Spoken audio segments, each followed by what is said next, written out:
चलिए देख लेते हैं section C, question number 26। Section C में हर एक क्वेश्चन जो है वो हमारा 3 मार्क्स का होगा, राइट। और हमारे सेक्शन सी में टोटल नंबर ऑफ क्वेश्चन होंगे 6। क्वेश्चन नंबर 26 में हमसे पूछा जा रहा है, in the given figure x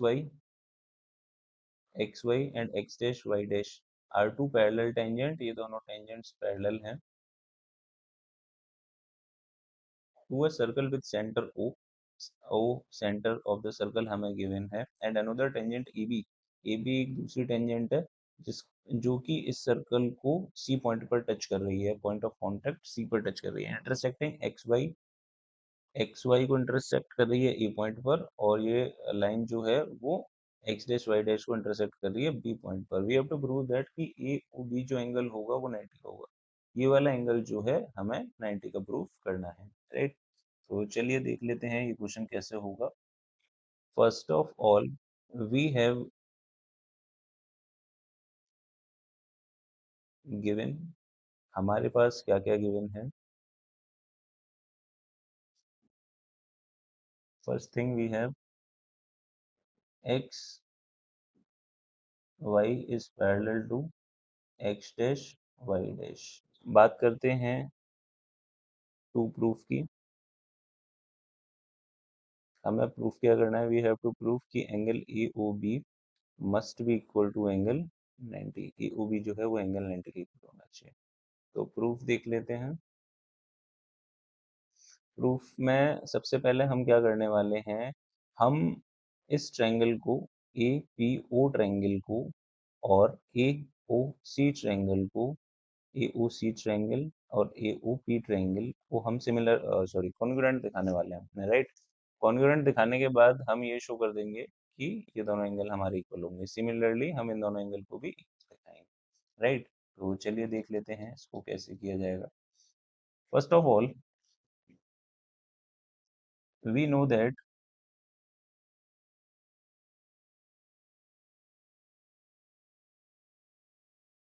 we know that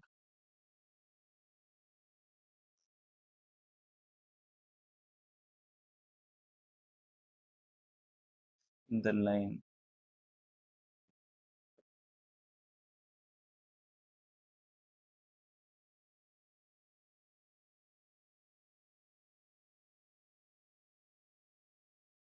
क्या लिखा हमने, हमने लिखा we know that the line joining the points of contact of the two parallel tangents is the diameter of the circle। कहने का मतलब ये है कि अगर ये दोनों पैरेलल टेंजेंट्स हैं जो कि P और Q पॉइंट पर टच कर रही हैं, तो PQ जो लाइन होगी वो और कुछ नहीं, डायमीटर होगी इस सर्कल का, राइट। ये भी थ्योरम ही है। तो इट मींस PQ क्या है, एक डायमीटर है इस सर्कल का। Now we can say that so PQ is the PQ is the diameter of the circle।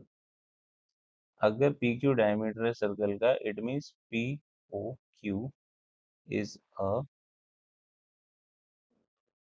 straight line, right। Let this equation number 1। Now we are going to show कि we are going to show कि APO triangle and ACO triangle ये दोनों congruent होंगे, right। So in triangle A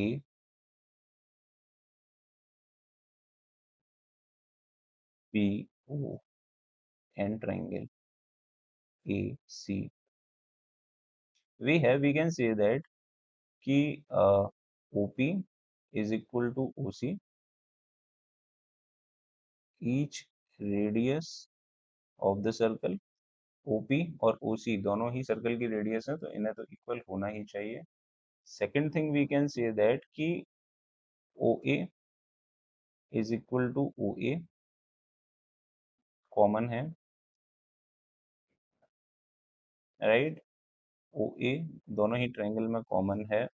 and last thing we can say that कि यहाँ हम देख सकते हैं इस एक्सटर्नल पॉइंट से AP और AC दोनों ही टेंजेंट है, तो हमें पता है एक्सटर्नल पॉइंट से जो टेंजेंट ड्रॉ करी जाते हैं किसी भी सर्कल पर, उनका लेंथ भी हमेशा क्या होता है, इक्वल होता है। इट मीन्स ये दोनों लेंथ भी इक्वल हो जाएंगी। AP is equal to AC।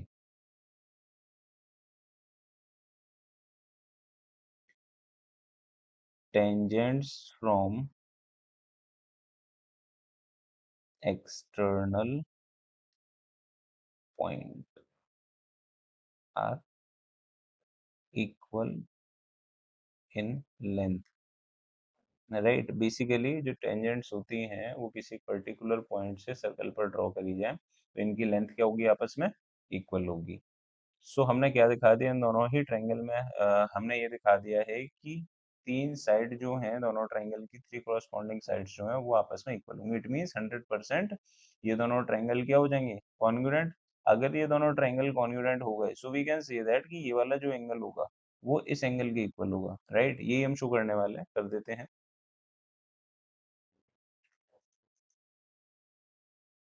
Triangle APO is congruent to triangle ACO by what?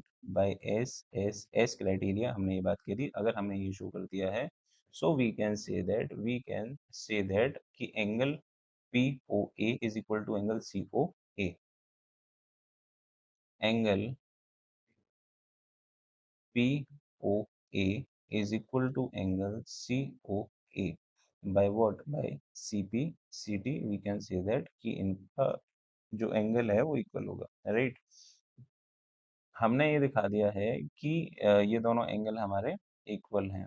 Right, now we are going to show similarly, हम ये दिखाने वाले हैं, सिमिलरली हम ये दिखाने वाले हैं कि इन दोनों ट्रायंगल को भी कॉन्ग्रुएंट दिखाया जा सकता है। राइट, OCB और OQB को भी सिमिलर दिखाया जा सकता, कॉन्ग्रुएंट दिखाया जा सकता है। अगर इन्हें भी कॉन्ग्रुएंट दिखा देंगे तो ये दोनों एंगल भी इक्वल हो जाएंगे। Now we are going to show कि बेसिकली ट्रायंगल COB और QOB ये दोनों ट्रायंगल भी सिमिलर होंगे। So similarly we can say that in triangle BOC and triangle BOQ we can say that कि एंगल BOC जो है वो इक्वल होना चाहिए एंगल BOQ के। By what? बाय CPCT कह सकते हैं। राइट, अगर दोनों ट्रायंगल कॉन्ग्रुएंट होंगे तो इक्वल तो होंगे एंगल। पहले हमने ये दिखा दिया है POA this angle is equal to this angle, let this equation be second। और सिमिलरली इसी कंडीशन पे हमने कह दिया है कि एंगल ये जो है वो इसके इक्वल होगा बाय सिमिलर तरीके से हमने कह दिया दोनों ट्रायंगल भी कॉन्ग्रुएंट होंगे। Right, so now by equation second and third angle POQ की अगर हम बात करें, POQ ये एक स्ट्रेट लाइन है, डायमीटर है, ये एंगल कितने का हो जाएगा, 180 डिग्री का। ये हम कह सकते हैं by equation first. Equation number first में हमने क्या दिखाया था, इक्वेशन नंबर फर्स्ट में हमने ये दिखाया था कि POQ क्या है, एक स्ट्रेट लाइन है। राइट, POQ एक स्ट्रेट लाइन है। अगर POQ एक स्ट्रेट लाइन होगी, POQ एक स्ट्रेट लाइन होगी तो इसका मतलब POQ एंगल कितना हो जाएगा, 180। और POQ एंगल को हम क्या कह सकते हैं, POQ एंगल को POA, POA plus angle AOC plus angle COB plus angle BOQ is equal to 180। POA और AOC ये दोनों एंगल सेम थे, हम पहले दिखा चुके हैं इक्वेशन नंबर 2 में। So we can say that अगर POA और COB इक्वल होंगे so we can write it as POA को भी हम लिख सकते हैं AOC प्लस AOC। COB ये वाला एंगल है और BOQ ये वाला एंगल है, तो हम BOQ को भी क्या लिख सकते हैं, COB। Angle COB plus angle COB is equal to 180। ये हो जाएगा twice of angle AOC।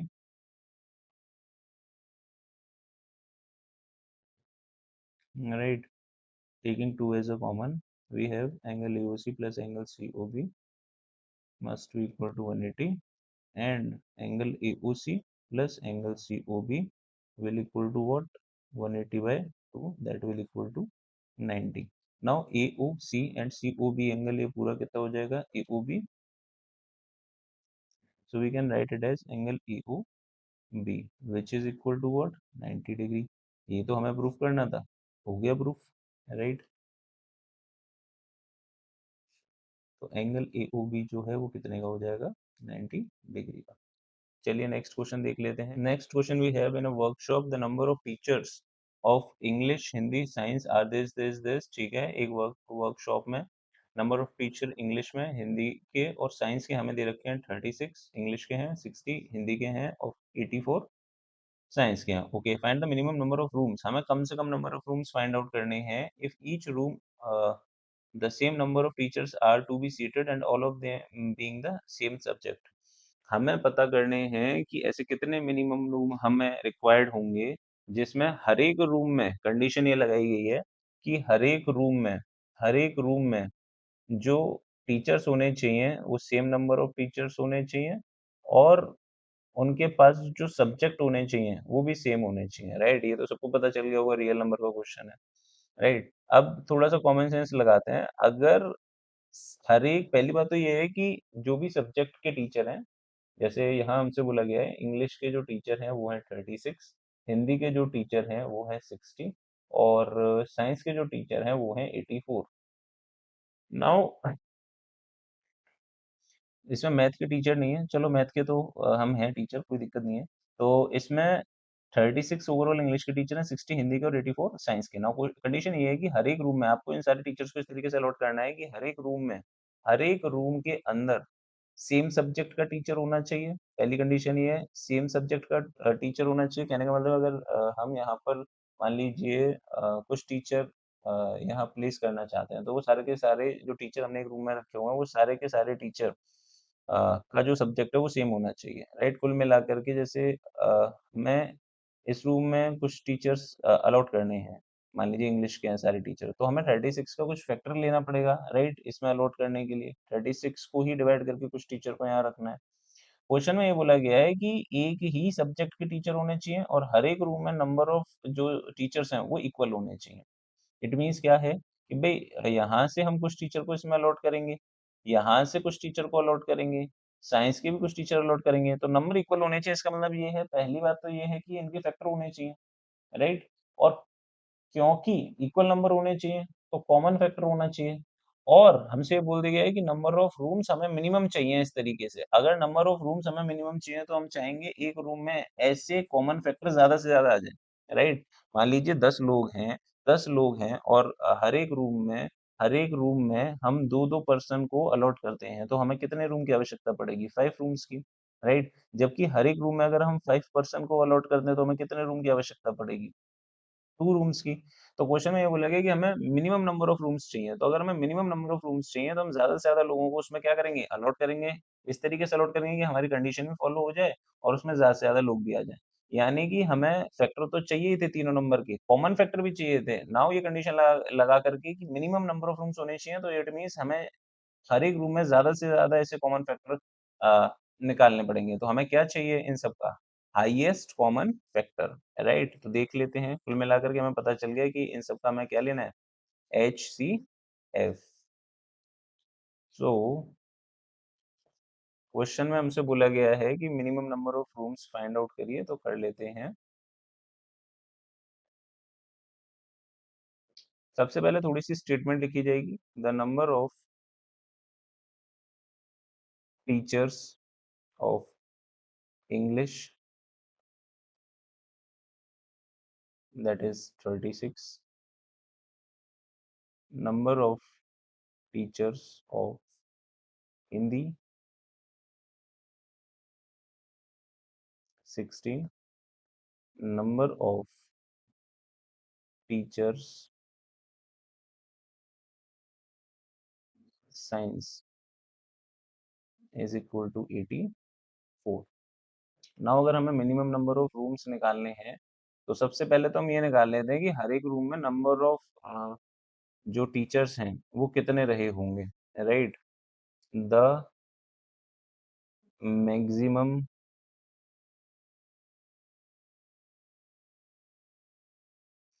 The maximum numbers of teacher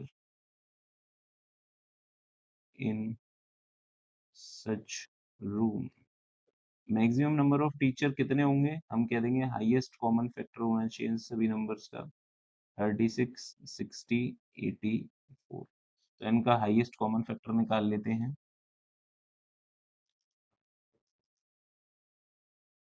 highest common factor right कितना हो जाएगा,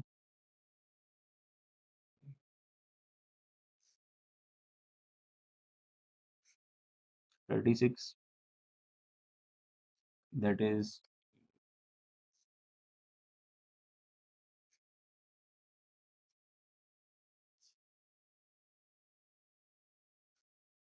60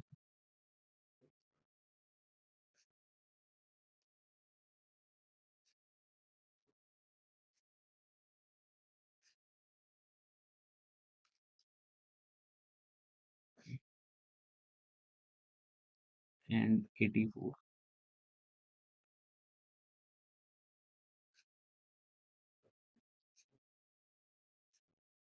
अगर हम हाईएस्ट कॉमन फैक्टर की बात करें तो इन सबका हाईएस्ट कॉमन फैक्टर कितना आ जाएगा, दैट इज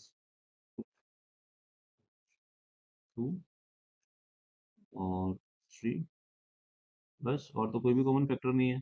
तो highest common factor of these numbers will be 12, right. तो ऐसे कितने number of maximum number of teacher होंगे जो एक रूम में आ सकते हैं, वो है 12। बट क्वेश्चन में हमसे ये नहीं पूछा गया था कि मैक्सिमम नंबर ऑफ टीचर्स बताइए एक रूम में, क्वेश्चन ये पूछा गया है कि मिनिमम नंबर ऑफ रूम्स हमें कितने चाहिए होंगे। तो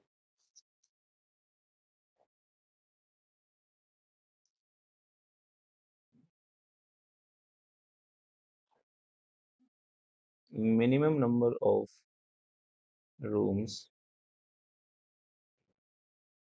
required is equal to, English के टीचर थे हमारे पास 36 और हर एक रूम में कितने टीचर हम रख रहे हैं इंग्लिश के, 12। तो इंग्लिश के टीचर्स जो टोटल रूम चाहिए होंगे इंग्लिश के टीचर्स के लिए वो 36/12 चाहिए होंगे। टोटल हिंदी के जो टीचर थे वो थे 60 एंड साइंस के थे 84। तो हिंदी के टीचर के लिए टोटल नंबर ऑफ रूम्स चाहिए होंगे 60/12 और साइंस के लिए चाहिए होंगे 84/12। कैंसिल आउट कर लेते हैं, it will equal to 3, that will 5 and that will equal to 7। This will equal to 3 plus 5 plus 7, which is equal to 8 plus 7, 15. So 15 such rooms are required for these conditions, right? तो हमारा answer क्या हो जाएगा इसका, 15 rooms, right?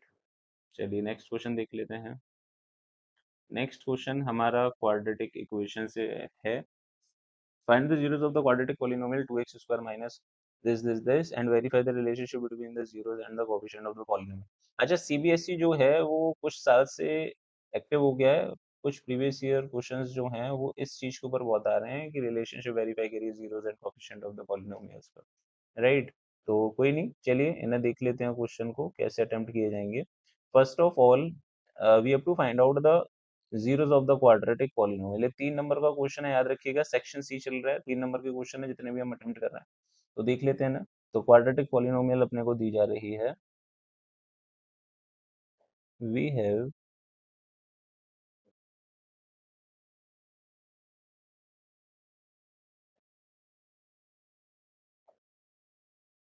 +√2।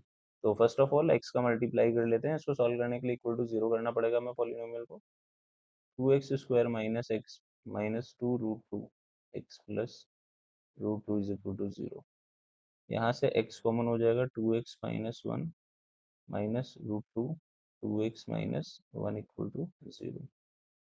2x minus 1 x minus √2 equal to 0। तो हो सकता है कि 2x माइनस 1 इक्वल टू 0 रहा हो या x माइनस √2 इक्वल टू 0 रहा। यहाँ से x का वैल्यू अपने पास आएगा 1/2 एंड यहाँ से अपने पास वैल्यू आएगा x का √2। तो जो दो जीरोज रहे होंगे वो तो हमें मिल गए, one is 1/2 and second one is √2। तो हम लेट कर लेते हैं अपनी तरफ से, let alpha is equal to 1/2 and beta is equal to root, and where alpha and beta where alpha and beta are the roots of the given polynomial या given quadratic equation, right? अगर हमारे पास alpha beta आ चुके हैं, so we are going to show कि इनके बीच में जो जीरोस हैं, इनके बीच में और कोफिशिएंट के बीच में रिलेशनशिप क्या होगा. Now we are going to verify the relationship between the zeros and coefficient. Relationship between zeros and its coefficient. तो पहला रिलेशन कहता है sum of roots is equal to minus B upon A. Sum of roots का मतलब क्या है? Alpha plus beta is equal to minus B upon A. Alpha कितना है? 1/2. बीटा कितना है? √2. माइनस बी कितना है? बी यानी कि एक्स का कोफिशिएंट कितना है? That is B. बी का वैल्यू है माइनस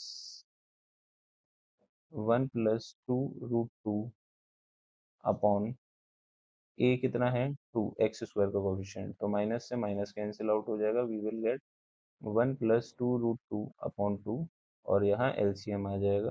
दैट इज 1 + 2√2. तो LHS is equal to RHS.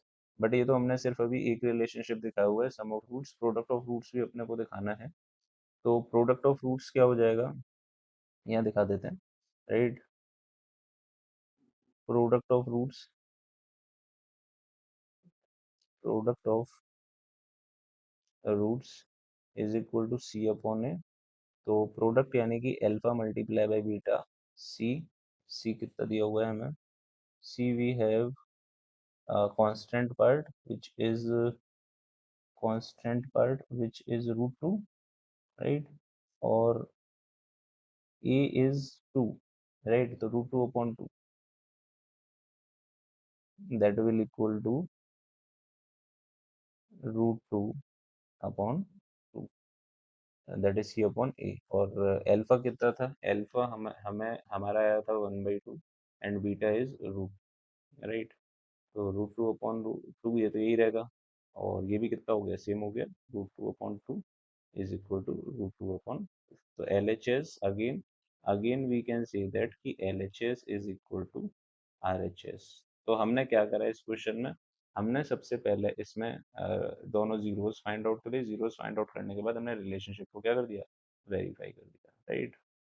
Trigonometry का क्वेश्चन पूछा जा रहा है जिसमें हमें sin theta plus cos theta का वैल्यू गिवन है √3 and we have to prove कि tan theta plus cot theta का वैल्यू 1 होगा, राइट. तो चलिए कर लेते हैं इसे. tan theta plus cot theta, ठीक है. तो अगर हम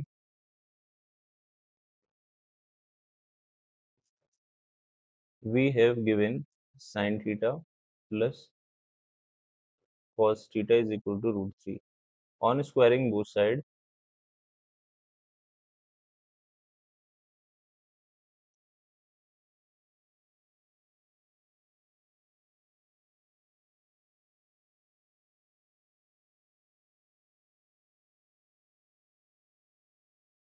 On squaring both side, we can say that it will become a square plus b square plus twice of ab √3 is 3 का स्क्वायर. तो यहाँ से sin theta plus sin square theta plus cos square theta जो है वो अपना 1 हो जाएगा.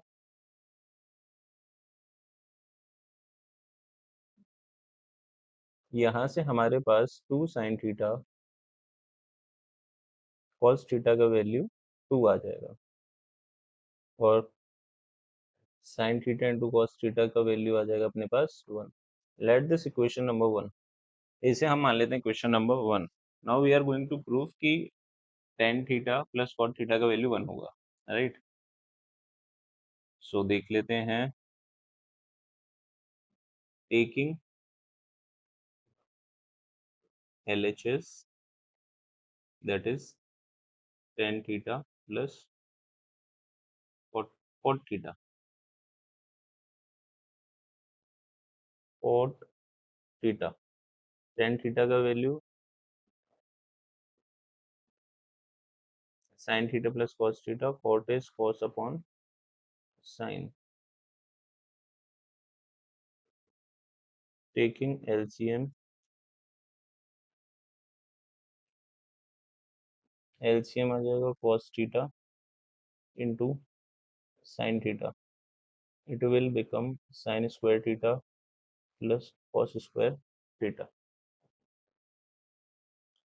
Sin square theta plus cos square theta will equal to 1 and this will equal to cos theta sin theta, right? और cos theta sin theta का value equation number 1 से हम रख देंगे, that is equal to 1. तो ये आ गया 1 की equal, that is equal to RHS, right? Second part में हमसे पूछा गया है we have to prove cos a minus sin a plus 1 upon cos plus sin minus 1 is equal to that value। ठीक है, बहुत प्यारा क्वेश्चन सीबीएसई का। तो इसे करने का क्या मेथड है, क्योंकि हमें आंसर कोसेक और कॉट में चाहिए, ठीक है। तो सबसे पहले तो ये है टेकिंग एलएचएस, कॉस को हम सी से रिप्रेजेंट कर रहे हैं, साइन को एस से, ठीक है। अब हम क्या करने वाले हैं, हम न्यूमिनेटर और डेनोमिनेटर में अगर हमें कोसेक और कॉट में आंसर चाहिए तो हम सारी जो भी साइन और कॉस की वैल्यू है उनको कोसेक और कॉट में कन्वर्ट कर लेंगे after dividing sin theta in numerator and denominator। On dividing numerator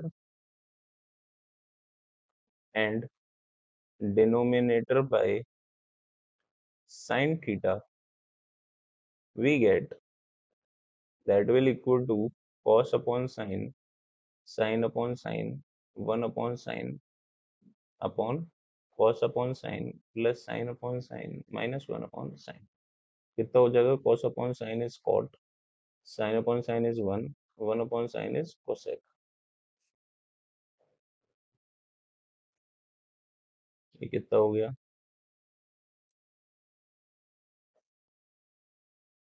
that is cot 1 minus cosec, right? Now ऐसे लिख सकते हैं इसको, cosec theta plus cot theta minus 1, बाकी तो सेम वैल्यू रहेगी, 1 upon cot theta minus cosec theta, ठीक है। अब 1 को ओपन कर लेते हैं, 1 को ओपन कर लेते हैं, 1 को ओपन कर लेते हैं cosec square theta minus cot square theta से,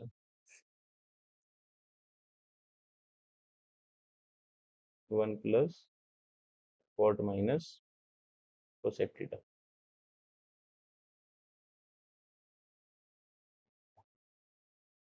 ऐसे हम लिख सकते हैं A square minus B square के फॉर्मूले से cosec theta plus cot theta and cosec theta minus, जगह नहीं है थोड़ी सी,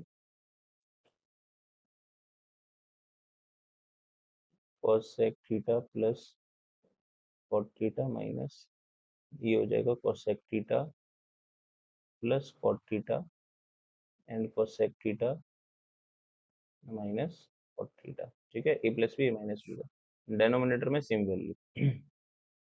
अब यहाँ अगर हम ध्यान से देखें न्यूमिनेटर में cosec theta plus cot theta, cosec theta plus cos theta common, cot theta common है, तो cosec theta plus cot theta common ले लेते हैं। क्या रह जाएगा हमारे पास, यहाँ रह जाएगा 1 माइनस, यहाँ कॉमन ले लिया तो कितना रह जाएगा, cosec theta minus cot theta, right, upon denominator में same value, cosec theta plus cot theta, और यहाँ ब्रैकेट ओपन कर लेते हैं, that is 1 minus cosec plus cot, और डेनोमिनेटर में क्या था अपने पास, डेनोमिनेटर में हमारे पास है 1 प्लस कॉट माइनस कोसेक। तो क्या हम कह सकते हैं ये वाली जो वैल्यू है 1 plus cot minus cosec is equal to 1 plus cot minus cosec, पूरी वैल्यू सेम है, कैंसिल आउट हो जाएगी, क्या रह जाएगा, cosec theta plus cot theta. ये तो हमें प्रूफ करना था, आ गया। एलएचएस से हमने क्या दिखा दिया, RHS, राइट। यही हमको प्रूफ करना था, cosec theta plus cot theta के इक्वल। बहुत प्यारा क्वेश्चन है, सीबीएसई ये वाला जो क्वेश्चन है टाइप जो है ये काफी पूछता है, राइट। चलिए देखते हैं नेक्स्ट क्वेश्चन। नेक्स्ट क्वेश्चन में बोला जा रहा है क्वेश्चन नंबर 30 में, on a particular day Vidhi and उन्नति, विधि एंड उन्नति could not decide on who would get to drive the car, ठीक है। they had one coin each and flipped their coin exactly 3 times। विधि और उन्नति car drive करना चाहते हैं but decide नहीं कर पा रहे हैं, तो उसके लिए वो क्या करते हैं, एक कॉइन फ्लिप करते हैं, टॉस करते हैं, और एक कॉइन को 3 बार टॉस करा जाता है। The following was agreed upon, if Vidhi gets two head in a row she would drive the car. उन्होंने डिसाइड करा कि अगर लगातार 2 हेड आ जाते हैं तो विधि ड्राइव करेगी कार, और otherwise if Unnati gets a head immediately, Vidhi gets 2 head in a row, she would drive the car, and if unnati gets a head immediately followed by a tail, she would drive the car। और अगर पहले head then उसके बाद tell आ जाता है तो उस case में उन्नति ड्राइव करेगी कार को। Question is who has greater possibility to drive the car that day, justify your answer, ठीक है। प्रोबेबिलिटी का क्वेश्चन है, हमें बेसिकली विधि के केस में प्रोबेबिलिटी निकालनी पड़ेगी और उन्नति के केस में प्रोबेबिलिटी अलग अलग निकालनी पड़ेगी, और फिर उसे देखना है कि किसकी प्रोबेबिलिटी ज्यादा है। तो सबसे पहले तो टोटल नंबर ऑफ आउटकम्स निकाल लिए जाए।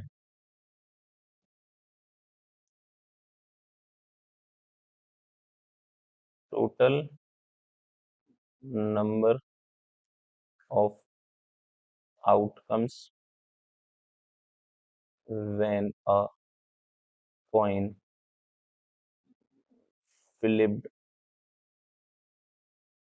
3 times क्या हो जाएंगे। हो सकता है फर्स्ट टाइम हेड आ जाए, सेकंड टाइम भी हेड आ जाए, थर्ड टाइम भी हेड आ जाए। और क्या हो सकता है, हेड हेड टेल हेड आ जाए, टेल हेड हेड आ जाए, या फिर हो सकता है tail tail tail tail tail head आ जाए, tail tail tail head tail आ जाए, एंड हेड टेल टेल आ जाए। यही कंडीशन है, और कोई आउटकम्स तो बनेंगे नहीं। तो ये टोटल 8 आउटकम्स है अगर एक कॉइन को 3 बार टॉस करा जाता है। नाउ विधि की कंडीशन क्या है, प्रोबेबिलिटी विधि की जो कंडीशन है वो ये है, probability that Vidhi drives the car is, Vidhi के केस में प्रोबेबिलिटी कितनी हो जाएगी, विधि की कंडीशन ये थी कि लगातार 2 हेड आने चाहिए, ठीक है, तो विधि कार ड्राइव करेगी। तो विधि के केस में लगातार 2 हेड, वन, पहली कंडीशन तो ये हो जाएगी, फर्स्ट लगातार 2 हेड, सेकंड ये नहीं होगी, थर्ड, और ठीक है, टोटल 3 आउटकम है, राइट। तो विधि की जो प्रोबेबिलिटी हो जानी चाहिए वो हो जानी चाहिए 3 out of 8। Total number of outcome में से 3 जो कंडीशन है वो कंडीशन है जिसमें लगातार 2 हेड आ रहे हैं, राइट। बात करें प्रोबेबिलिटी ऑफ उन्नति के केस में, उन्नति के केस में उन्नति की कंडीशन क्या थी, उन्नति की कंडीशन ये थी कि उन्नति की कंडीशन है कि पहले हेड आना चाहिए और उसके बाद टेल आना चाहिए, पहला हेड दूसरा टेल कंटिन्यूअस होने चाहिए, हेड टेल, एक कंडीशन ये होगी, हेड टेल, हेड टेल एक कंडीशन ये होगी, और हेड टेल एक कंडीशन ये होगी, हेड टेल एक कंडीशन ये होगी। तो उन्नति का इस केस में प्रोबेबिलिटी हो जाएगा 4/8, दैट इज 1/2 कह सकते हैं, अदरवाइज 4/8 भी कह सकते हैं। अब इन दोनों में अगर कंपैरिजन करा जाए तो 3/8 और 4/8 में ऑब्वियस सी बात है 4/8 बड़ा है। इट मींस ग्रेटर जो पॉसिबिलिटी होगी उस दिन कार ड्राइव करने की वो किसकी हो जाएगी, उन्नति की, राइट। तो Unnati has greater probability to drive the car that day, justify हमने कर ही दिया, प्रोबेबिलिटी शो कर दी है कि भाई विधि की प्रोबेबिलिटी कितनी होगी कार ड्राइव करने की और उन्नति की कार ड्राइव करने की प्रोबेबिलिटी कितनी होगी, राइट। तो अच्छा क्वेश्चन है, इस टाइप से सीबीएसई क्वेश्चन बना रहा है घुमा फिरा करके, राइट, आने चाहिए। चलिए नेक्स्ट क्वेश्चन देख लेते हैं। नेक्स्ट क्वेश्चन में क्वेश्चन नंबर 31 में 2 पार्ट है। पार्ट फर्स्ट में हमसे बोला जा रहा है the monthly income of Aryan and Babban, Aryan और बबन 2 पर्सन है, इनकी मंथली इनकम का रेशियो दे रखा है 3/4। तो and their monthly expenditure are in ratio of 5:7. Each saves 15,000 per month. Find their monthly income. Okay. Let the monthly income of Aryan and Babban B. अब क्योंकि इनकम का रेशियो दे रखा है 3:4, तो इनकी मंथली इनकम हो जाएगी 3x एंड 4x रेस्पेक्टिवली। और लेट द मंथली एक्सपेंडिचर की बात करें ऑफ आर्यन एंड बब्बन का, वो कितना हो जाएगा, दैट इज 5y आर्यन का मंथली एक्सपेंडिचर और 7y हो जाएगा बब्बन का एक्सपेंडिचर। सेविंग सेम है, तो इक्वेशन पहले एक चीज समझ लीजिए कि इनकम जो है, इनकम में से we know that income minus expenditure is equal to saving होता है, राइट। आपने कितने रुपए कमाए, उसमें से कितने रुपए खर्च कर दिए, जो बचे उसी को हम सेविंग्स कहेंगे, राइट, उसी को हम सेविंग्स कहेंगे। तो income in case of Aryan, Aryan के केस में बात करें, in case of Aryan, Aryan के केस में इक्वेशन क्या बनेगी, आर्यन की इनकम है 3x, राइट, और उसकी एक्सपेंडिचर है 5y। तो टोटल इनकम में से एक्सपेंडिचर को माइनस कर दिया जाए तो सेविंग दैट इज 15,000 रह जाएगी। Let this equation be first. और इन केस ऑफ बब्बन क्या हो जाएगा, that is 4 of x minus 7 of y। Income minus expenditure is equal to that value, right. तो हमने आर्यन और बब्बन दोनों के केस में जो इक्वेशन बनेंगी वो बना ली। अब लीनियर इक्वेशन बन गई, इनको सॉल्व कर लेते हैं। इनकम निकालनी है तो हमारे पास x का वैल्यू आ जाना चाहिए, फिर 3x और 4x का वैल्यू निकाल लेंगे, दोनों का मंथली इनकम आ जाएगा। तो इन्हें सॉल्व करने के लिए हम एक काम कर लेते हैं, हम फर्स्ट इक्वेशन में मल्टीप्लाई कर लेते हैं, x के कोफिशिएंट बेसिकली सेम कर रहे हैं। फर्स्ट इक्वेशन में मल्टीप्लाई कर लेते हैं 4 का, और सेकंड में कर लेते हैं, एक काम करते हैं, y के कोफिशिएंट सेम कर लेते हैं, x का वैल्यू डायरेक्ट आ जाएगा। तो इसमें मल्टीप्लाई कर लेते हैं 7 का, और इसमें मल्टीप्लाई कर लेते हैं 5 का। On multiplying equation number first by 7 and second by 5, we get 21x minus 35y is equal to 7 into 15,000। Similarly second equation क्या बनेगी, 20 of x minus 35y is equal to 5 into 15,000। Now in दोनों equation को solve करना है, sign change कर देते हैं, subtract कर देते हैं सेकंड इक्वेशन को फर्स्ट में से। This will cancel out and this will become x, and ये हो जाएगा 7 into 15,000 माइनस 5 into 15,000। 15,000 दोनों जगह से कॉमन हो जाएगा, 7 माइनस 5, 7 माइनस 5 हो जाएगा 2। अरे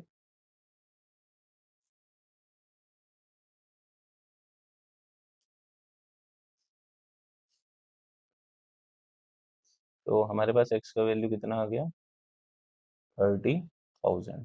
नाउ इनकम ऑफ आर्यन अगर हम बात करें, that is 4 of x which is equal to 4 multiplied by 30,000, that is ये हो गया 1,20,000। और इनकम ऑफ बब्बन की बात करें, इनकम ऑफ बब्बन वो कितना हो जाएगा, 5 times of, sorry 4 times of x। Babban की इनकम 4x मानी थी, अच्छा तो आर्यन की 3x मानी थी, सॉरी, आर्यन की इनकम सही कर लें थोड़ा सा, प्राइस ऑफ x, राइट। और ये भी हो जाएगा 3x, 3 times of 30,000 which is equal to 90,000, right.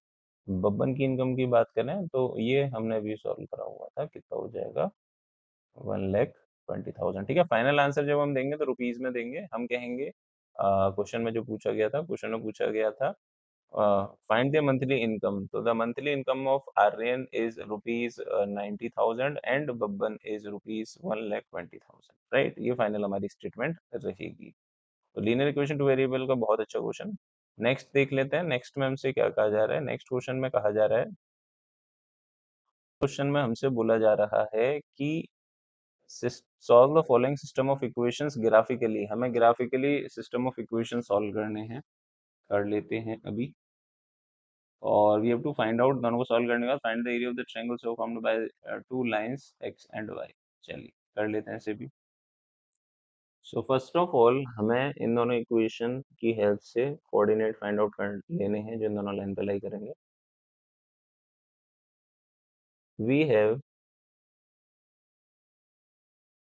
2x plus Y is equal to 6। यहाँ से हम y का वैल्यू निकाल लेते हैं, that is 6 minus 2x, right. Put x equal to 1, then y का वैल्यू कितना मिल जाएगा, y is equal to 6 minus 2 multiply by 1, that is 6 minus 2, then y का वैल्यू में कितना मिल गया 4। Similarly put x is equal to 2, x का वैल्यू 2 पुट करते हैं तो y का वैल्यू कितना मिल जाएगा, y is also equal to, right. तो हमारे पास इस केस में जो टेबल बनेगी वो कुछ इस प्रकार बनेगी।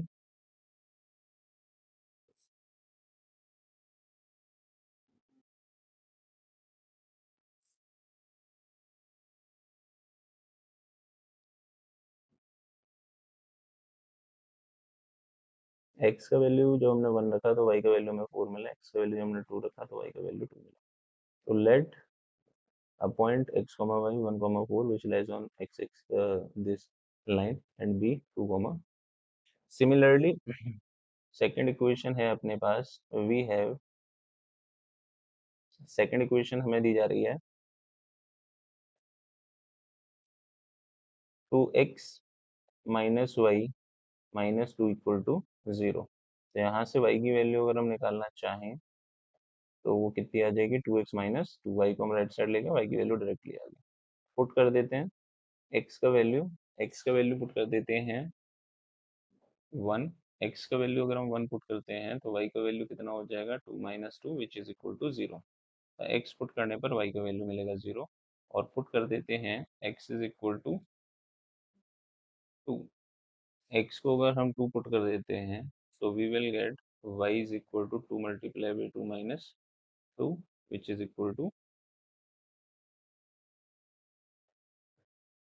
कोई दूसरी वैल्यू पुट कर लेते हैं। Put x is equal to 0, x की वैल्यू अगर 0 पुट कर लें तो ये कितना हो जाएगा, ये थोड़ा और आसान है, 0 पुट कर लेंगे तो y का वैल्यू आ जाएगा माइनस, टेबल बना लेते हैं इसके लिए।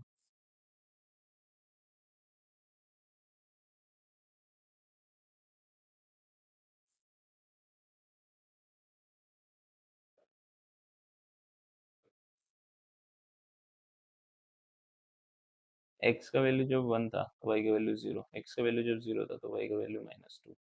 ठीक है, let this point be C 1 comma 0 जो कि किस पे लाई कर रहा है, line 2x minus y minus 2 पर, and D 0 comma minus, right. तो चलिए देख लेते हैं इसका ग्राफ कैसे बनाया जाएगा। सो ग्राफ बनाने के लिए सबसे पहले हमें x एक्सिस और y एक्सिस मार्क करना पड़ेगा, मार्क कर लेते हैं।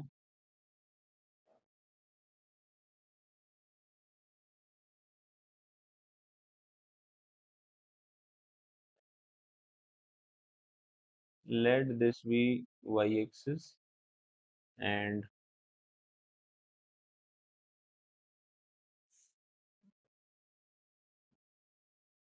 This be x axis. तो हमारे पास x axis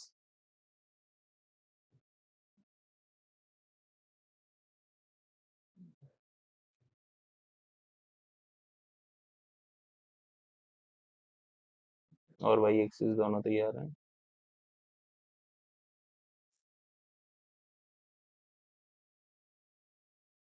now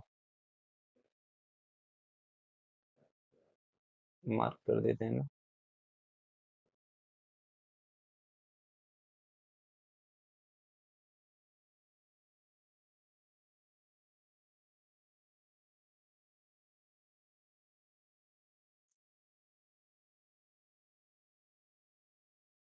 and this will equal to -1, -2, -3, -4 and so on. This is -1. Similarly, this is 1, 3, 4 and so on. This is 1, minus of 1, minus of 2, minus of 3. Right, तो हमने कुछ point mark कर लिए हैं। अब देख लेते हैं किस किस की आवश्यकता है। ड्रॉ कर लेते हैं लाइन को। First of all we have to draw the graph of line 2x plus y is equal to 6। इसमें हमें जो पॉइंट मार्क करने हैं वो है 1,4, that is A 1,4। Colour change कर लेते हैं। 1,4, 1,4 यहाँ लाई करेगा, ठीक है। और लेट दिस बी ए। और दूसरा पॉइंट हमें जो मार्क करना है वो करना है B2,2, B2,2, 2,2 ये रहा बी। अब इन दोनों पॉइंट से पास होने वाली एक लाइन हमें ड्रॉ करनी है। लीजिए, ये हो गई अपनी लाइन ड्रॉ। राइट, ऐसे पास हो रही होगी। और दूसरा जो हमें लाइन का ग्राफ पर लाइन बनानी है, लाइन का ग्राफ बनाना है वो 2x - y - 2। पॉइंट मार्क करने हैं C 1,0, 1,0। कोई दूसरा कलर ले लिया जाए, 1,0। अच्छा, ये जो ग्राफ हमने बनाया हुआ है इसकी लाइन की इक्वेशन और मेंशन कर दें जरा। लाइन की इक्वेशन थी 2x प्लस 2x + y = 6। तो इस ग्राफ के ऊपर मेंशन कर देते हैं 2x + y = 6। ऐसे ही दूसरा ग्राफ बना लेते हैं 1,0, 1,0,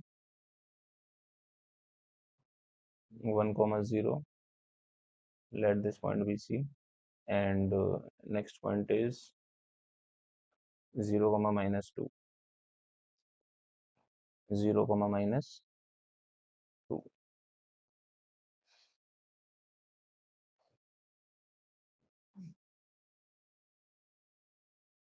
तो इन दोनों पॉइंट से पास होने वाली लाइन जो होगी वो होगी कुछ इस प्रकार, राइट। कुछ ऐसे बननी चाहिए।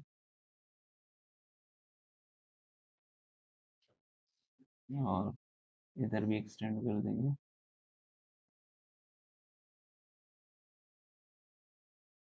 ना। तो ये जो लाइन है अपनी वो हो गई सेकंड रिक्वायर्ड लाइन। सी और डी पॉइंट भी मार्क कर दिए हैं। लाइन का जो नाम है वो है 2x - y - 2,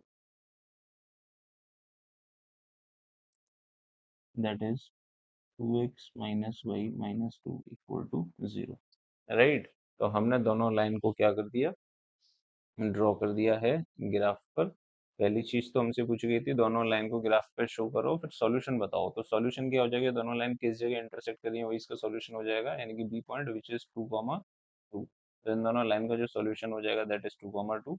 और क्या पूछा हुआ था क्वेश्चन में पूछा गया find the area of the triangle so found between the two lines and x axis और दोनों लाइन के बीच में जो एरिया बनेगा वो और हमें बताना है। तो वो एरिया की अगर हम बात करें तो दोनों लाइन ये रही और एक्स एक्सिस ये रही। तो ये जो ट्रायंगल बन रहा है ये वाला, राइट, दिस एंड दिस, इस ट्रायंगल का एरिया क्या होगा। तो बड़ा सिंपल सा बात है। एरिया ऑफ ट्रायंगल हमें पता है। एरिया ऑफ ट्रायंगल नाम दे देते हैं इसका बी सी, इसका नाम दे देते हैं ई, ठीक है। ये जो वर्टेक्स है इसको ई दे देते हैं विच इज 3,0। तो area of triangle B C E कितना हो जाना चाहिए, area of triangle B C E कितना हो जाना चाहिए, 1/2 बेस, बेस कितना दे रखा है 1 unit 2 unit, that is equal to base into height कितना हो जाएगा अगेन 2 यूनिट, राइट। यहाँ से लेकर के तो 2 से 2 कैंसिल आउट कर देंगे, दैट इज 2 स्क्वायर यूनिट्स। तो एरिया ऑफ दिस ट्रायंगल जो हमें चाहिए था दोनों लाइन और एक्स एक्सिस के बीच में, उसका एरिया कितना हो जाएगा 2 स्क्वायर यूनिट या 2 यूनिट स्क्वायर, राइट। तो ये था question linear equation two variable से, काफी बढ़िया क्वेश्चन है, राइट। तो इस तरीके से हम पेपर में एग्जाम में करके आ जाएंगे इस टाइप के क्वेश्चंस को। आगे बढ़ते हैं नेक्स्ट क्वेश्चन पे। सो देख लेते हैं सेक्शन डी, जिसमें टोटल 4 क्वेश्चन है और हर एक क्वेश्चन जो है वो 5 मार्क्स का है। क्वेश्चन नंबर 32 में हमसे पूछा जा रहा है, अ train travels at a certain average speed of a distance of 63 kilometre. एक ट्रेन ने एक सर्टेन एवरेज स्पीड से 63 किलोमीटर का डिस्टेंस कवर करा हुआ है और उसके बाद 72 किलोमीटर का डिस्टेंस एवरेज स्पीड जो थी उससे 6 किलोमीटर ज़्यादा स्पीड से कवर करा हुआ है। टोटल टाइम 3 आवर्स अगर लगता है टोटल जर्नी में, तो what is the original speed of the train. चलो क्वेश्चन आसान है, क्वाड्रेटिक से पूछा हुआ है, देख लेते हैं। First of all colour change कर लेते हैं। नाउ सॉल्यूशन में जो भी हमसे पूछा गया है ओरिजिनल ओरिजिनल एवरेज स्पीड, इसी को लेट कर लेते हैं। Let the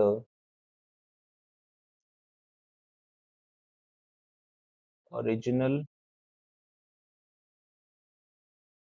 average speed of the train be x kilometre per hour. Then according to question then according to question या कह सकते हैं time time time taken by the train with speed x to cover 63 kilometer, time taken by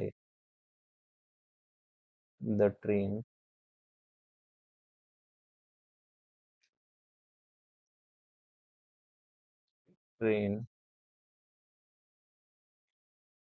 to cover 63 kilometer with speed x kmph is, कितना time लग जाएगा इस train को 63 kilometre distance को एक्स स्पीड से कवर करने में। तो टाइम का फॉर्मूला जैसा कि हमें पता है, टाइम इज इक्वल टू क्या होता है डिस्टेंस अपॉन स्पीड, राइट। तो डिस्टेंस टोटल हमें दे रखी है 63 और स्पीड कितनी दे रखी है x, right.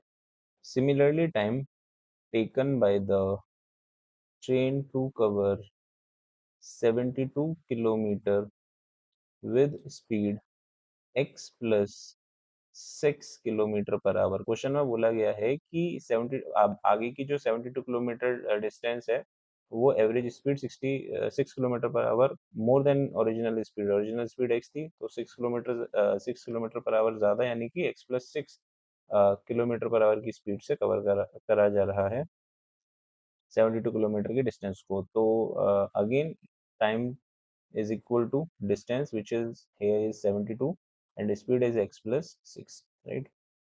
So according to question total time taken by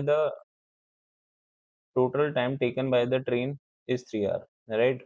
total time क्या हो जाएगा 63 किलोमीटर की जो डिस्टेंस है उसे कवर करने में कितना टाइम लगा और 72 किलोमीटर की डिस्टेंस को कवर करने में कितना टाइम लगा।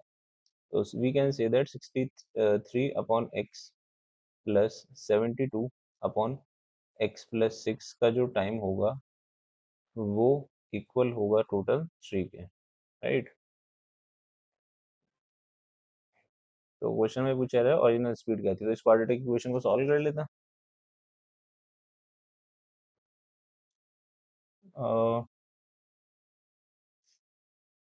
टेकिंग एलसीएम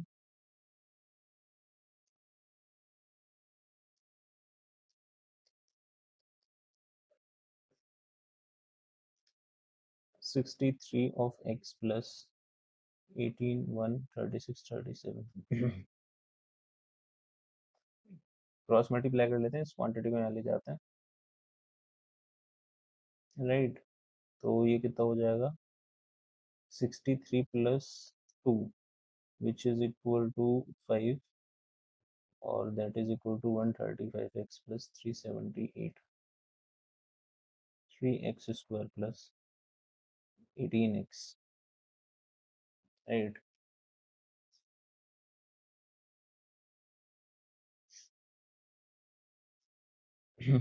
तो ये क्वाड्रेटिक बन जाएगी, ये सारी क्वांटिटी को राइट साइड ले जाते हैं। We will get thrice of x square plus 18x minus 135 of x minus 378 is equal to 0। यहाँ से ये बन जाएगा 3x स्क्वायर, अच्छा minus minus 7, and this is 117 minus 378 is equal to 0। और यहाँ से अगर हम 3 कॉमन ले लें, we'll get 39 of x minus 126 is equal to 0। तो अपने पास जो फाइनली क्वाड्रेटिक रहेगी वो रहेगी ये। अब इसके फैक्टर अगर करे जाएं तो फैक्टर कितने हो जाएंगे, 126 126 126, राइट। 39 42 इंटू 3, ठीक है, मिल गया फैक्टर। तो इसके फैक्टर हो जाएंगे minus 42x plus price of x। So we will get x minus 42, x minus 42 is equal to 0, x minus 42 and x plus 3 equal to 0।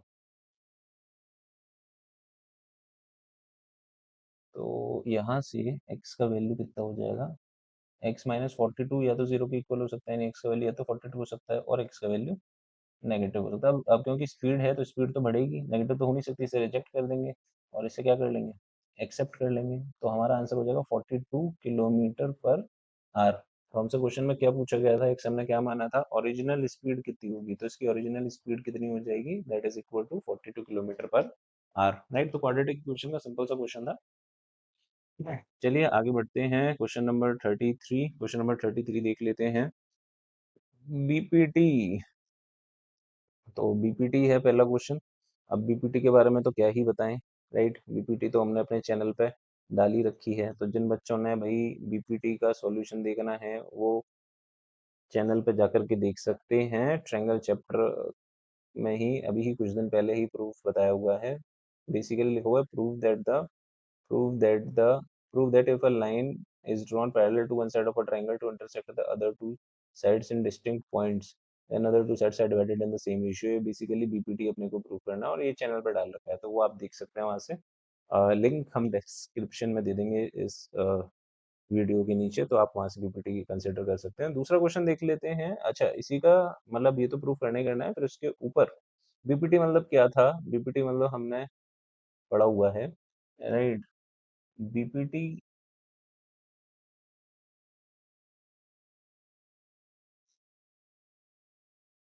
PPT कहता है कि किसी भी ट्रायंगल में एबीसी कोई ट्रायंगल है और डी और ई एक लाइन है जो कि पैरेलल है किसी एक साइड के, तो बाकी के दोनों साइड्स का जो रेशियो होगा this upon this will equal to this upon this, right. ये है बीपीटी। नाउ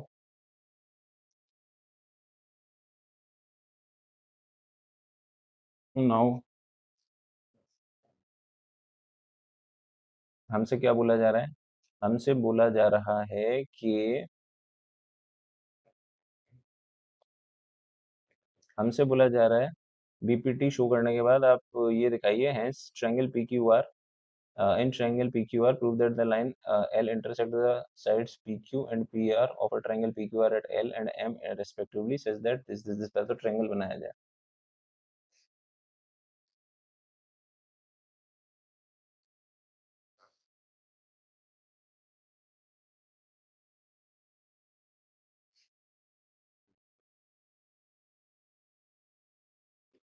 ये अपने पास एक ट्रायंगल है, और ट्रायंगल का नाम है,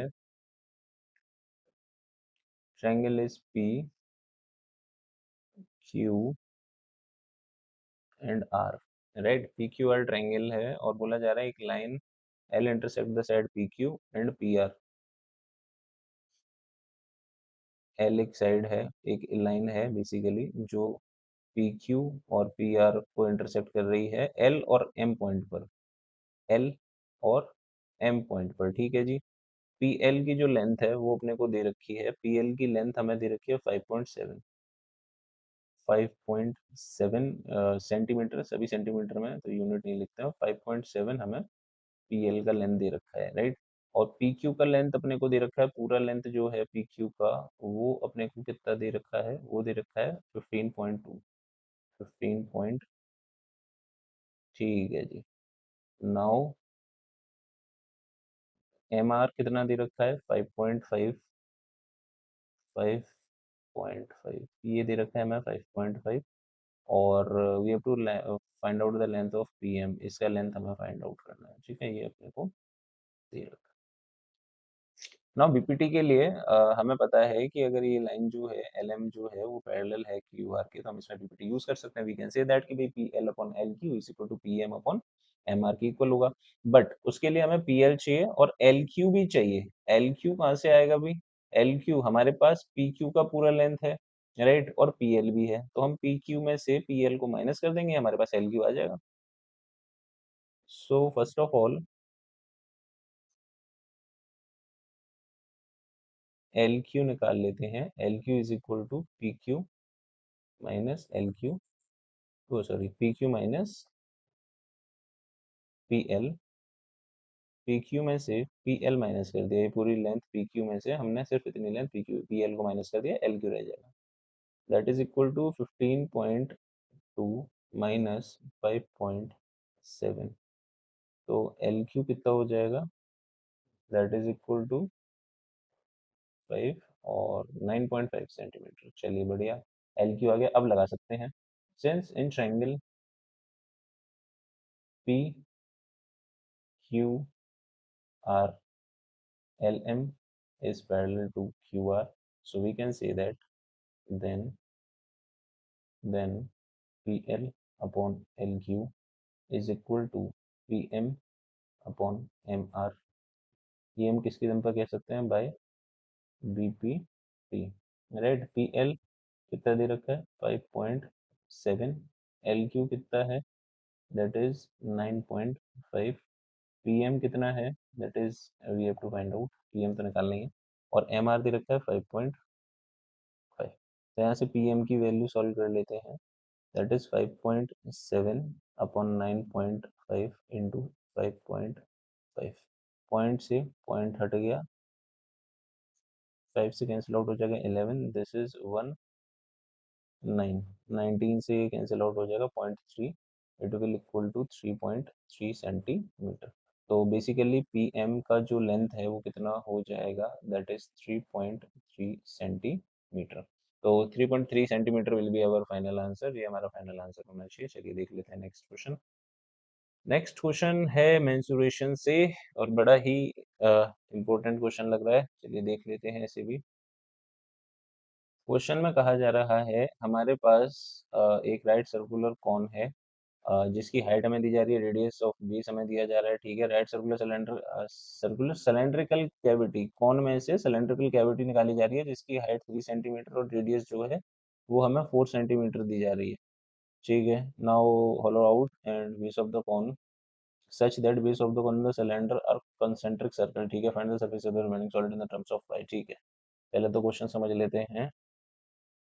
सिलेंडर, यहाँ से एक सिलेंडर होलो आउट करा जा रहा है, कंसेंट्रिक सर्कल,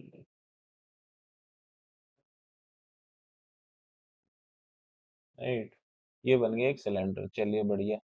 अब इनमें हाइट की बात कर लें तो हाइट हमें जो कौन की दी जा रही है, वो टोटल हाइट हमें दी जा रही है 6 सेंटीमीटर। हाइट ऑफ कौन इज 6 सेंटीमीटर, चलिए। और रेडियस ऑफ बेस जो कौन की दी जा रही है, that is radius of base कितनी दी जा रही है, वो दी जा रही है 12 सेंटीमीटर, चलिए भी बढ़िया। कैविटी, कैविटी बनाई है सिलेंड्रिकल कैविटी बनाई है, तो सिलेंडर की अगर हम बात करें तो इसकी रेडियस कितनी दी जा रही है? इसकी रेडियस हमें दी जा रही है स्मॉल आर जो है, दैट इज, वो कितनी दी जा रही है, स्मॉल आर हमें दिया जा रहा है 4 सेंटीमीटर। और हाइट कितनी दी जा रही है, हाइट हमें दी जा रही है, हाइट हमें दी जा रही है 3 सेंटीमीटर। ठीक है। Now we are going to कि भाई कैसे सरफेस एरिया निकाला जाए अगर इस कैविटी को बाहर निकाल लिया गया है। सॉलिड कौन थी अपने पास, इसमें से इस सिलेंड्रिकल पोर्शन को अंदर से बाहर निकाल लिया गया है। तो सरफेस एरिया हमसे पूछा गया है, तो सबसे पहले तो ये समझिए कि सरफेस एरिया हमारे पास मतलब किस किस चीज का रह जाएगा। एक तो आउटर इस कॉन का सरफेस एरिया होगा, राइट। और जो हमने अंदर ये हॉलो पार्ट बना लिया है, तो अंदर जो हॉलो पार्ट बन गया होगा, स्पेस बन गया होगा, उसका भी सरफेस एरिया होगा। एक तो curved surface area of the cylinder, जो कैविटी निकाली गई है, सिलेंडर की कैविटी बनाई गई है, कर्व्ड सरफेस एरिया। और यहाँ पर भी सरफेस सब बन गया होगा नया। तो आप कह सकते हो area of one circular face of cylinder, right. और ये तो हॉलो हो गया होगा, तो यहाँ तो कोई एरिया होगा ही नहीं। लेकिन ये जो एक रिंग बनी होगी यहाँ पर, राइट, एक सर्कुलर रिंग बन गई होगी, इसका भी एरिया हमें निकालना पड़ेगा। Area of circle of cone में से माइनस कर देंगे area of circle of cylindrical cavity, हमारे पास आ जाएगा एरिया। तो चलिए देख लेते हैं। सो रिक्वायर्ड एरिया, इसमें लेट करना पड़ेगा, let the height of the cone be H 6 centimetre and radius of the cone be R capital R that is 12 centimetre. Radius of cylindrical cavities r is equal to 4 centimeter, height is 3 centimeter. Now required required surface area of remaining solid क्या हो जाएगा, that is CSA curved surface area of cone plus curved surface area of cylinder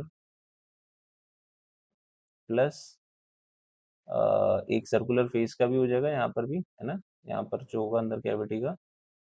सो आप कह सकते हो area of area of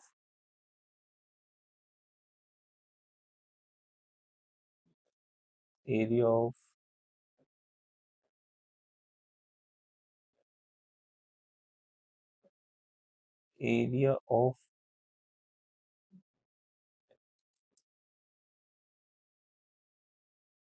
circular face of cylinder plus, और क्या, और ये रिंग का और एरिया रह जाएगा, right, plus area of ring. तो एरिया CSA ऑफ कौन कितना हो जाएगा, that is pi R L, pi R L, right, and CSA of cylinder is 2 pi r h, area of circular face cylinder का हो जाएगा pi R square, and area of ring हो जाएगा pi capital R square minus R square. तो सबसे पहले तो इसका स्लैंट हाइट ही निकालना पड़ेगा। तो स्लैंट हाइट का क्या रिलेशन बनेगा, हाइट हमें पता है, slant height is equal to height का स्क्वायर प्लस रेडियस का स्क्वायर। तो यहाँ पर कैपिटल एच हमें वैल्यू दे रखी है 6, राइट, और रेडियस कितनी दे रखी है, रेडियस रेडियस 12 दे रखी है। इसको सॉल्व कर लेंगे, एल का वैल्यू कुछ कुछ आ जाएगा, क्या आ जाएगा भी, एल का वैल्यू आ जाएगा 6 का square 36 144, that is equal to 180, है ना, 180 अंडर रूट ऑफ 180, एल का वैल्यू आ जाएगा root 180, that is 6 root 5, right, 6 root 5। तो रख देते हैं वैल्यू, पाई में पूछा गया, पाई का पाई रखता है। आर का वैल्यू अपने पास है, कैपिटल आर का वैल्यू 12, एल का वैल्यू कितना आ रहा है 6 root 5 plus 2 pi, small R कितना है 4, कैपिटल एच कितना, स्मॉल एच कितना है 3, plus pi small R is 4, 4 का square plus pi capital R कितना है, कैपिटल आर इज 12 का square minus small R is 4 का स्क्वायर, राइट। तो ये हो जाएगा, that is 72 root 5 pi plus 24 pi plus 16 pi plus 12 का स्क्वायर हो जाएगा 144, 144 minus 16, right, that will equal to 128, 128 pi, right.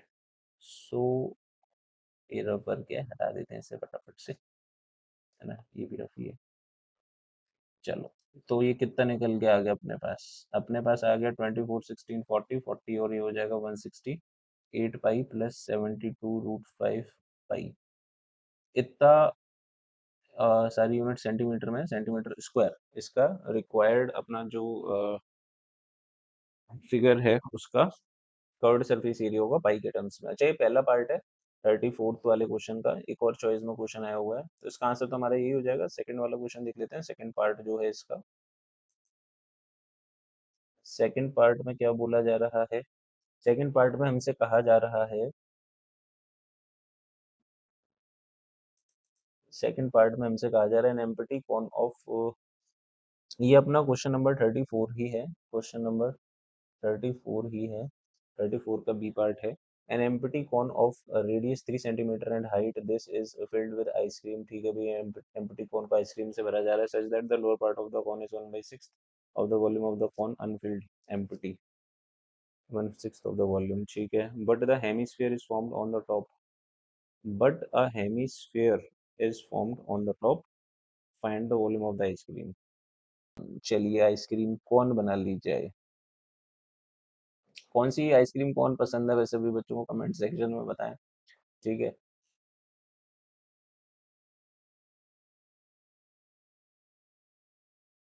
ये तो होगी कौन। अब इसका हमें क्या क्या दे रखा है? इसका एक तो रेडियस दे रखा है, अपने को कितना दे रखा है रेडियस? इस कौन का जो रेडियस है वो है 3 सेंटीमीटर। चलो, हाइट कितना दे रखा है? हाइट हमें दे रखा है ओवरऑल इस कौन का 12 सेंटीमीटर हाइट हो गया, 12 सेंटीमीटर। और क्या बोला गया था? इसमें फिल कराया जा रहा है, ये लो फिल कर देते हैं आइसक्रीम, राइट। आइसक्रीम फिल करी जा रही है भाई, बट इसका कुछ सेक्शन जो है लास्ट में हॉलो रह जाता है। ये तो पूरा हो गया। और एक हेमीस्फेरिकल और बना दिया जाए भाई, हेमीस्फेयर, हेमीस्फेयर ऐसे करके एक हेमीस्फेरिकल टॉप और बन जाता है आइसक्रीम का। ये भी आइसक्रीम का ही पार्ट है, इसे भी फिल कर देते हैं। चलिए, बहुत बढ़िया, बटर स्कॉच आइसक्रीम बन गई है ये। चलिए, कोई बात नहीं, देखते हैं इसको कैसे सॉल्व करा जाए। अब क्वेश्चन में ये बोला गया है हमसे कि 1/6 इस कौन का जो वॉल्यूम है वो अनफिल्ड रह जाता है। क्वेश्चन में बोला गया है कि वॉल्यूम बताइए आइसक्रीम का कितना होगा, राइट। तो जब ये बोला गया कि अकॉर्डिंग टू क्वेश्चन हमसे ये बोला गया है 1/6 part, 1/6 of the volume of cone is empty, right. Then हम ये कह सकते हैं, अगर 1/6 पार्ट इस पूरी कॉन का क्या था? एम्प्टी था, तो उस केस में इस कॉन का कितना पार्ट फिल्ड होगा, right. Then the then the part of cone filled with filled with ice cream, ice cream that is 5 by, अगर 1/6 में से 1 पार्ट जो है वो अनफिल्ड था, तो 6 में से 5 पार्ट फिल्ड होगा। 5/6 part of the volume of cone, right. तो रिक्वायर्ड वॉल्यूम कितना आ जाएगा? अच्छा, आइसक्रीम का 5/6 पार्ट तो पूरा फिल्ड है, यानी ये जो येलो वाला पार्ट है इतना इतना इतना, है ना, कौन का ये वाला जो पार्ट है जिसमें आइसक्रीम है, ये कितना है? 5/6, राइट। और ये हेमिस्फीयर का तो पूरा ही है, तो रिक्वायर्ड वॉल्यूम कितना हो जाएगा? आप बोल दोगे 5/6 volume of cone plus volume of hemisphere, hemisphere की अगर बात करें तो हेमिस्फीयर के वॉल्यूम हमारा होता है 2/3 पाई r क्यूब, तो हमें आर चाहिए होगा, तो आर तो सेम ही है जो इस कौन का था, दैट इज 3 सेंटीमीटर। रख देते हैं वैल्यू फटाफट से, देखते हैं कितना आता है। 5/6 volume of cone is 1/3 pi r square h plus volume of sphere that is 4/3 pi r cube, right. 5/6 1/3 pi. Pi की वैल्यू किसमें चाहिए आंसर? पाई में चलेगा? बोला तो कुछ नहीं है। पाई में निकाल देते हैं, 7 कुछ वैल्यू होती कैंसिल आउट तो रख देते हैं, नहीं है तो पाई में निकाल देते हैं। आर का वैल्यू कितना है? 3। एच कितना है? 12 प्लस 4/3 पाई। आर का वैल्यू 3 का क्यूब निकाल लेते हैं। दैट इज, एक तो कैंसिल आउट हो जाएगी पावर, दूसरा 3 से कैंसिल आउट हो जाएगा, 6 से 2 टाइम्स, 2 से ये कैंसिल आउट हो जाएगा 6। कितना आ गया? 30 पाई प्लस ये कैंसिल आउट हो जाएगी एक पावर, तो ये हो जाएगा 9 × 4 which is equal to 36 of pi. In total ये कितना बचेगा? 66 पाई सेंटीमीटर स्क्वायर। तो जो ओवरऑल वॉल्यूम होना चाहिए, ओवरऑल वॉल्यूम जो होना चाहिए इस आइसक्रीम का, वो होना चाहिए 66 by centimetre square. Very good question. ठीक है, सीबीएसई अब इतना तो कर रहा है भाई, अभी क्वेश्चन किसी बुक से नहीं है, सीबीएसई ने खुद ही बनाया हुआ है। तो इस टाइप के क्वेश्चन के लिए आपको प्रिपेयर रहना पड़ेगा, राइट। चलिए आगे बढ़ते हैं, राइट। एक मिनट, इसमें थोड़ा सा हेमीस्फेयर, हेमीस्फेयर का जो वो होता है volume, that is 2/3 pi R cube होता है, राइट। तो इसे थोड़ा सा सही कर लेते हैं हम, दैट इज 2 पाई, और ये हाफ हो जाएगा, दैट इज 18, है ना। 18, तो 18 plus that is 48। 48 pi centimetre square हमारा आंसर आना चाहिए। ठीक है, 4/3 पाई आर क्यूब तो उसका होता है स्फीयर का वॉल्यूम, हेमीस्फीयर का तो 2/3 होता है। तो चलिए नेक्स्ट क्वेश्चन देख लेते हैं। नेक्स्ट क्वेश्चन हमारे स्टेट से। तो क्वेश्चन में हमें मोड दिया हुआ है 55, वैल्यू ऑफ एक्स हमें फाइंड आउट करनी है, देन उसके बाद मीन फाइंड आउट करना है। तो सबसे पहले एक्स का वैल्यू फाइंड आउट कर लेते हैं। मोड हमें गिवन है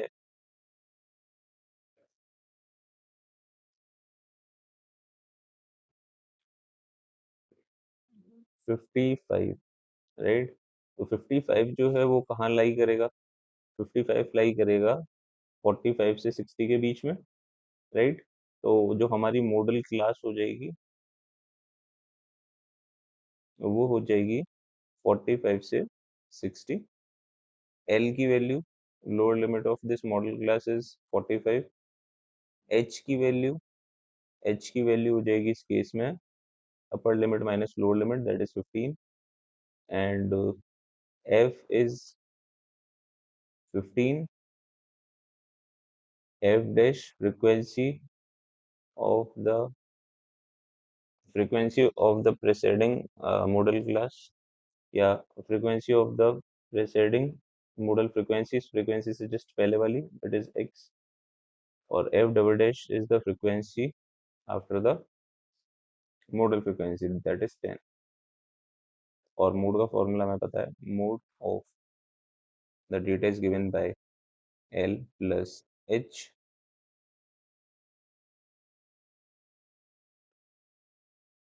f upon 2f minus f dash minus f double dash, right.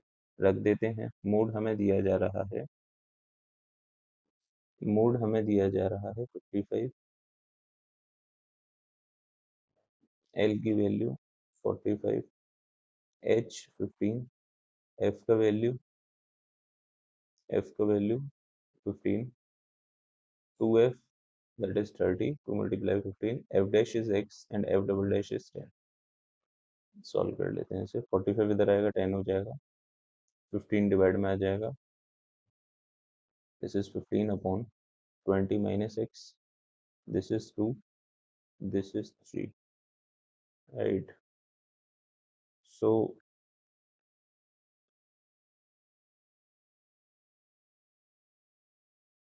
Cross multiply कर लेते हैं।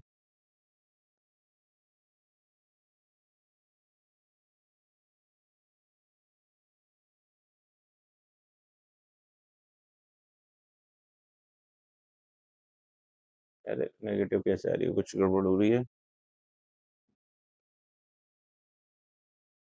तो इसका आंसर नेगेटिव तो नहीं आना चाहिए।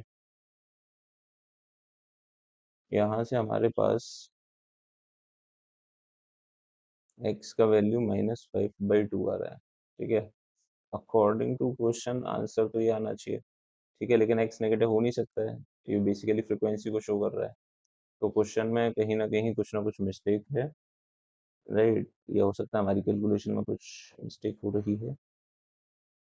तो इस क्वेश्चन में शायद कोई मिस्टेक है, क्योंकि हमने तो सब जगह सारी वैल्यू सही पुट करी है। Model class is this, L का वैल्यू 45, एच का value 15, upper limit minus lower limit, frequency 15, F dash पहले की फ्रीक्वेंसी, ठीक है, सब सही है। इसमें एक बार कैलकुलेशन हो सकता है मिस्टेक हो, या फिर क्वेश्चन इनकरेक्ट है, राइट। अगर x का वैल्यू मान लो यहाँ पर कुछ पॉजिटिव आ जाता, ठीक है, x की वैल्यू कुछ पॉजिटिव आ जाती, तो उसके बाद हम मीन निकाल सकते थे क्लास मार्क निकाल करके, राइट। 7.5 इस तरीके से क्लास मार्क निकाल लेते, हमारे पास x का वैल्यू आ जाता है, f का वैल्यू मैंने दे रखा है, मल्टीप्लाई कर लेते F x sigma F x upon sigma F से, इसका मीन निकाल लेते, राइट। तो क्वेश्चन शायद थोड़ा सा इनकरेक्ट है इससे। नेक्स्ट क्वेश्चन देख लेते हैं। अ सर्वे regarding height of 51 girls of class 10th of a school was conducted and the following data was obtained, ठीक है, CF की फॉर्म में दे रखा है। Now we are going to find the mean height of the girls in the mode of the above data. अच्छा, mode हमें दे रखा है 148.0, मीन फाइंड आउट करना है। तो चलिए टेबल बना लिया हमने। सबसे पहले CI, अगर हमें ये दे रखा है CI और यहाँ पर हम लिख लेते हैं फ्रीक्वेंसी, राइट। और अभी हमें CF निकालने की जरूरत पड़ेगी, CF बेसिकली CF ही दे रखा है हमें। तो less than 140, less than 145, right. तो हम 135 से 140 के बीच में मान लेते हैं फ्रिक्वेंसी 4। देन 140 से 145 कितना हो जाएगा, 140 से 145 इन दोनों के बीच में, राइट। तो लेस देन अगर 4 हमारी फ्रीक्वेंसी, लेस देन 140 अगर हमारी 4 फ्रीक्वेंसी है, तो लेस देन 145 11 फ्रीक्वेंसी है, तो इसमें 4 तो लेस देन 140 वाले होंगे, तो 140 से 145 के बीच में कितने होंगे, 11 minus 4 which is equal to 7, right. ये भी हो जाएगा 4, दिस इज 11। सिमिलरली 145 से 150, 150 से 155, 155 से 160, frequency is 29 minus 11 which is equal to 18, right. This is 29,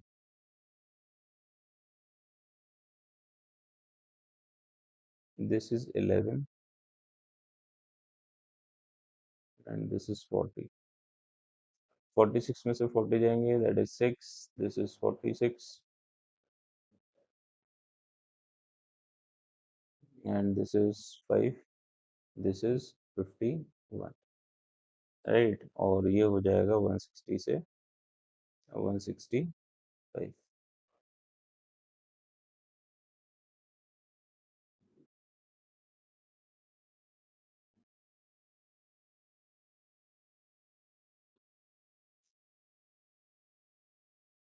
Find the mean height of the girls if the mode of the above distribution is 148.05।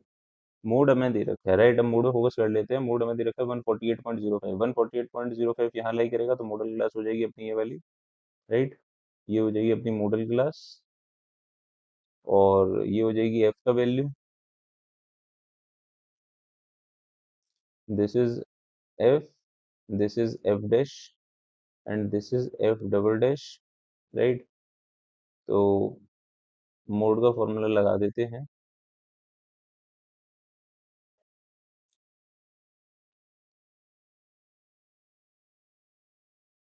Mode का formula हो जाएगा अपना,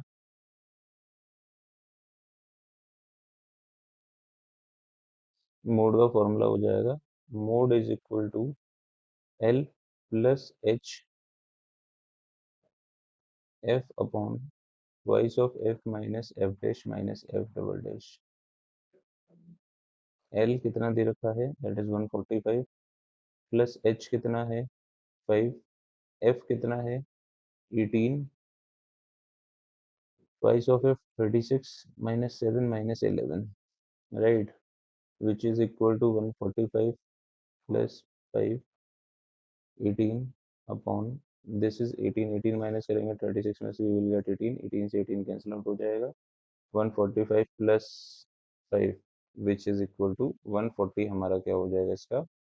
अरे यार निकालना क्या है इसमें, मोड दे रखा है 148.05, कहा जा रहा है find the empirical, find the mean, पहले तो मीडियन फाइंड आउट करना है फिर empirical. Okay okay okay okay.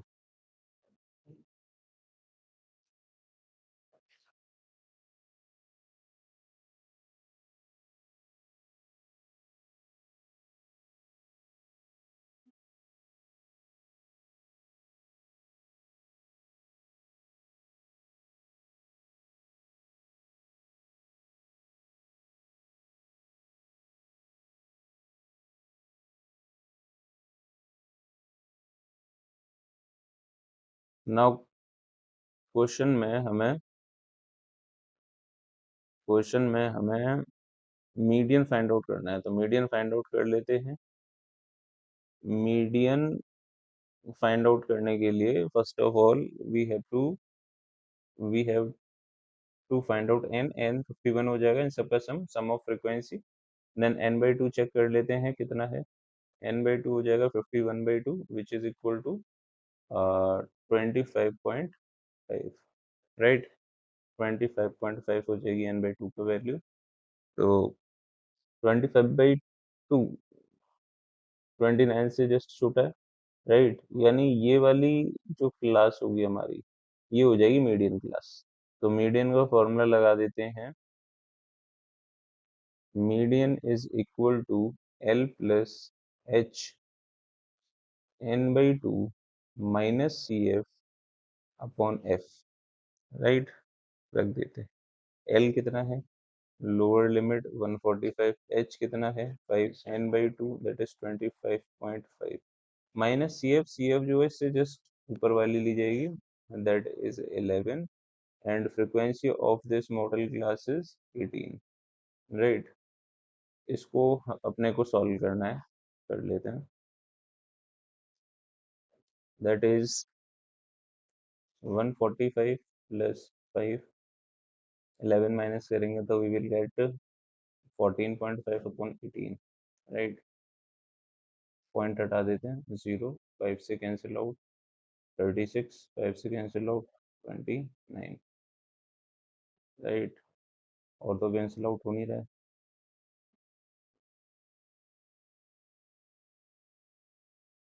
36 ये हो जाएगा अपना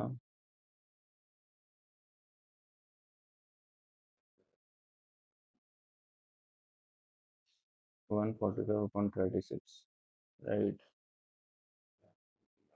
5 4 145/36 इससे कैंसिल आउट हो रहा है, 3 से कैंसिल आउट हो रहा है 12 टाइम्स, 3 से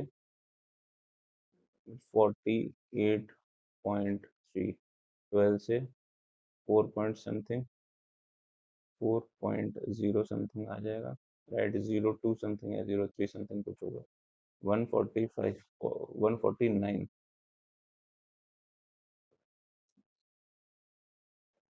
149.03 इसका मीडियन हो जाएगा, राइट।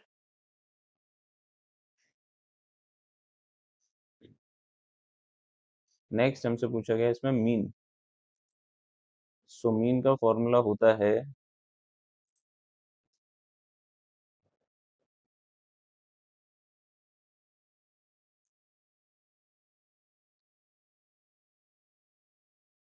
मीन का फॉर्मूला होता है, मोड जो होता है वो इक्वल होता है 3 मीडियन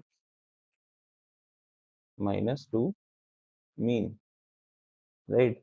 तो मोड हमें दे रखा है कितना 148 पॉइंट समथिंग कुछ दे रखा था, 148.08 148.05 मोड दे रखा है। मीडियन अभी हमने निकाला थ्राइस ऑफ 149.03 माइनस 2 मीन अपने को,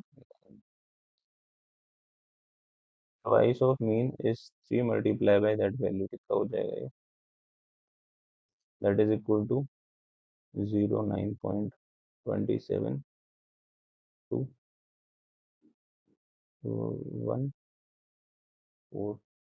minus 148.05, right? That is equal to 0419 हो जाएगा और that is 9 2। ये ट्वाइस ऑफ मीन का वैल्यू आ गया तो मीन कितना हो जाएगा? Mean is equal to 299.04 by 149.5। ये हमारा क्या आ जाएगा? इसका mean 149.52 will be the mean of this given data. I hope ये क्वेश्चन में क्लियर हो गया सब बच्चों को, राइट? वेरी गुड क्वेश्चन, अच्छा क्वेश्चन था। तो नेक्स्ट क्वेश्चन देख लेते हैं। नेक्स्ट सेक्शन है section E, CBQ case based question है, इनको देख लेते हैं।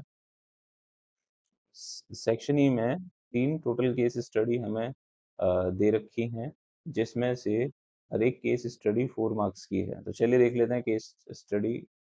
First question number 36, in a class the teacher asked every student to write an example of EP. Two boys, Aryan and Roshan, writes Aryan and Roshan writes the progression as this and this respectively. Now the teacher asks his various student the following question on the progression। चलिए ठीक है, और help the student to find answer the following। ठीक है, first question is find the sum of the common difference of the two progression. इन दोनों ही progression के कॉमन डिफरेंस का सम बताना है। चलिए, रोशन की जो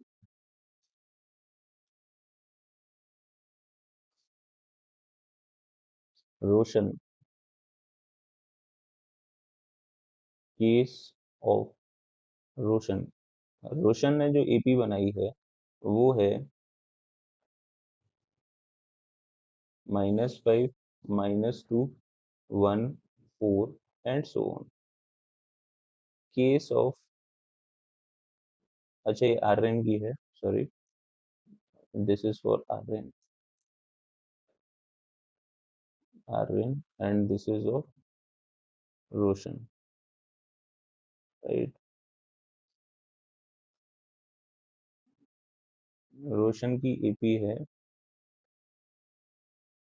187, 184, 181 and so on.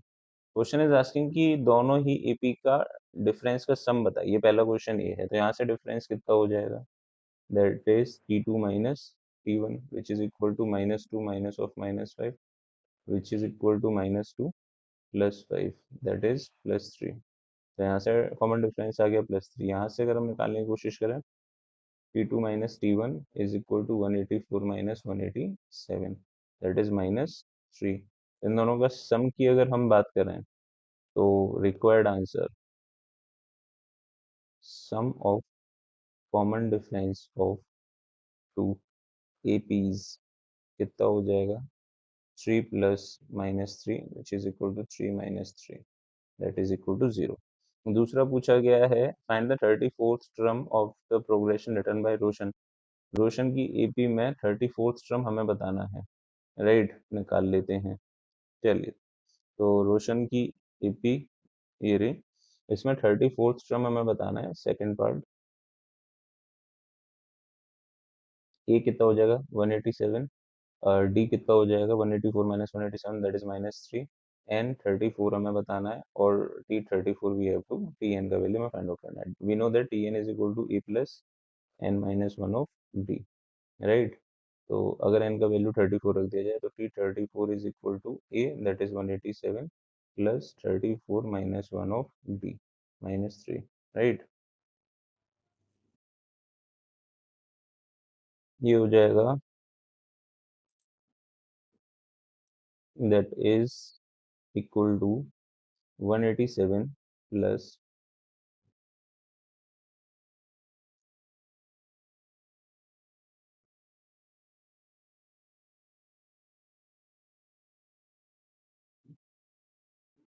Which is equal to 88। तो इस एपी का जो 34th टर्म होना चाहिए दैट इज 88।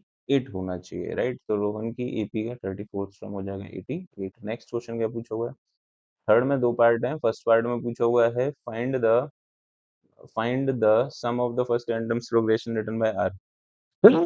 सॉरी, आरएन के थ्रू जो अर्थमेटिक प्रोग्रेशन लिखी हुई है उनके फर्स्ट टेन टर्म का तक का सम बताइए। बता देते हैं। आरएन की एपी है -5 -2, ठीक है।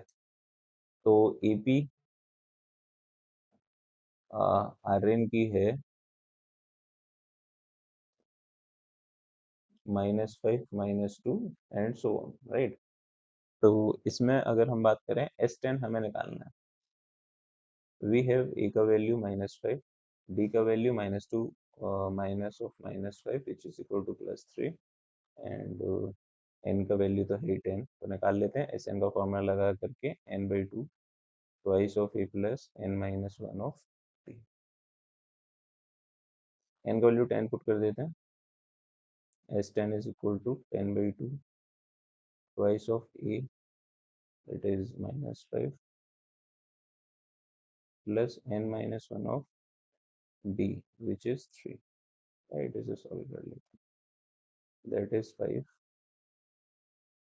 -10 plus 10 -1 is 9, 9 multiplied by 3 is 27। कितना हो जाएगा? 5 27 - 10 is equal to 17 which is equal to 85। तो 85 सम होना चाहिए आर्यन के एपी के फर्स्ट 10 टर्म्स का। अगर दूसरा क्वेश्चन अपने को करना होता, दूसरा बोला क्या है कि which term of the AP will have the same value। इन दोनों एपी का कौन सा टर्म सेम होगा, राइट। इन दोनों एपी का, इस एपी का और इस एपी का कौन सा टर्म सेम होगा। तो यहाँ से टी एन कितना हो जाएगा? A plus n -1 of d, that is a plus n -1 of d, that is -5 plus n -1 of d, यानी कि 3। तो ये कितना बन गया? -5 plus 3n -3 which is equal to 3n -8। तो ये होगी टी एन की वैल्यू 3n -8। वहीं दूसरी तरफ यहाँ देखें रोशन की एपी में, यहाँ टी एन का वैल्यू का formula same, a plus n -1 of d. A का वैल्यू 187, एन का वैल्यू फाइंड आउट करना है, डी का वैल्यू हो जाएगा -3। It will equal to 187 minus 3 n plus 3 which is equal to 190 -3n, right. ये हो गया हमारा टी एन का वैल्यू, राइट। अब कौन सा टर्म इक्वल होगा, यानी कि टी एन का वैल्यू इक्वल होगा दोनों ही जगह। Let this equation be first, this be second and according to question T N दोनों केस में सेम होना चाहिए। तो 3n-8 is equal to 190 -3n, right. ये 3n यहाँ आ जाएगा, 6n बन जाएगा, ये यहाँ पर आ जाएगा 198 हो जाएगा। n का वैल्यू कितना हो जाएगा? 198/6 which is equal to 3 right. 33 33 will be the 33 will be the final answer, यानी कि इन दोनों प्रोग्रेशन का जो 33rd टर्म होगा, 33 टर्म होगा, वो क्या होगा? इक्वल होगा दोनों ही ईपी में, राइट। नेक्स्ट आगे बढ़ते हैं। क्वेश्चन नंबर 37 में बोला जा रहा है, group of 10th class student goes to picnic during the winter holidays. The position of the three friends Aman, Kriti and Chahat are shown by the point p Q r. ठीक है जी। Find the distance between p and r. अच्छा, इनके पहले तो coordinate लिख लिए जाए। पी का जो कोऑर्डिनेट है दैट इज 2,5, 2,5। क्यू का जो कोऑर्डिनेट है दैट इज 4,4, राइट। 4 एक्स पे वाई पर 4, यहाँ पर एक्स पे 8 वाई पर 3, तो ये हो जाएगा 8,3। ठीक है, तो ये तीनों कोऑर्डिनेट हमने लिख लिया। ना question is asking distance between P R कितना होगा। पी और आर के बीच में डिस्टेंस कितना होगा?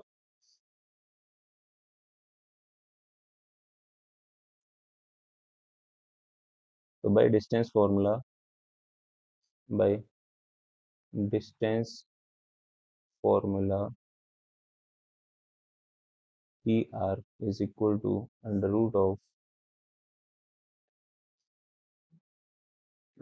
ऑफ कितना हो जाएगा ये, दैट इज इक्वल टू 8 -2 का होल स्क्वायर प्लस 3 -5 का whole square which is equal to 6 का स्क्वायर प्लस -2 का square. which is equal to 36 plus 4, that is root 40, right, under root 40। तो पी आर का वैल्यू आ गया अपने पास अंडर रूट 40, बोले तो 2 बाहर आ जाएगा √10 यूनिट्स, राइट। चलिए पी आर का वैल्यू आ गई, ये हमसे पूछा गया था पी आर के बीच में कितनी डिस्टेंस होगी, निकाल ली। दूसरा क्वेश्चन पूछा गया is Q the mid point of P are, justify by finding mid point of P are. बिल्कुल बिल्कुल, पी आर का मिड पॉइंट फाइंड आउट कर लेते हैं। ओ,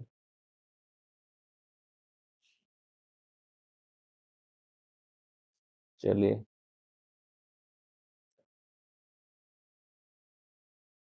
तो पी आर का मिड पॉइंट फाइंड आउट करना है अपने को।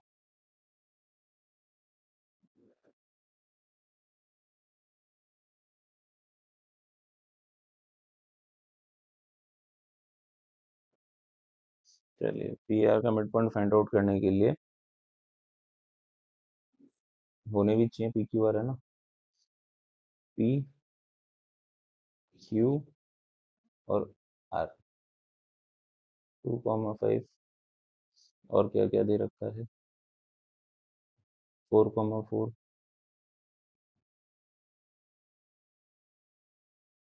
And are is 8,3।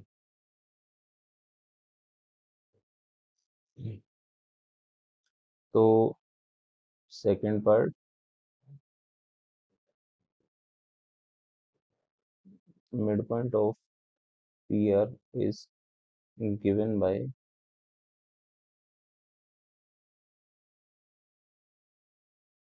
that is x1 plus x2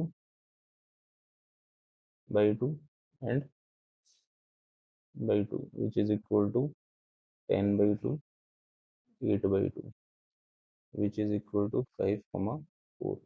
तो इसके मिड पॉइंट जो आ रहे हैं वो आ रहा है 5,4, हमें क्यू कितना दे रखा था 4,4, तो आंसर हो जाएगा no, Q is not the mid point of this and this. हमने शो भी करके दिखा दिया क्यों नहीं होगा, राइट। नेक्स्ट क्वेश्चन में बोला जा रहा है थर्ड में, फाइंड, पहला पार्ट है थर्ड का, चॉइस है find the point on the x axis which is equidistance from P and Q. X axis पे एक पॉइंट फाइंड आउट करना है जो पी और क्यू से इक्विडिस्टेंस हो, 2,5 4,4 से इक्विडिस्टेंस हो। चलिए पी पॉइंट है,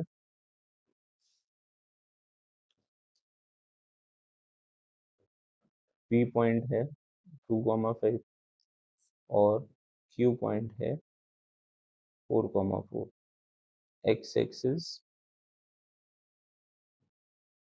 पर हमें एक पॉइंट फाइंड आउट करना है जो इनसे इक्व डिस्टेंस पे हो, राइट। एक्स एक्सिस पे कोई पॉइंट लाई कर रहा है, इसका मतलब उसके जनरल कोऑर्डिनेट मान लेते हैं ए पॉइंट है, जो एक्स इस जो रिक्वायर्ड पॉइंट है ए है, एक्स एक्सिस पे लाई कर रहा है तो उसके जनरल कोऑर्डिनेट x,0 हो जाएंगे, right.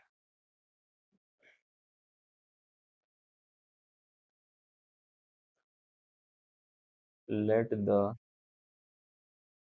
Required point be A x,0, x,0 हो जाएगा। Now P A must be equal to A Q, right.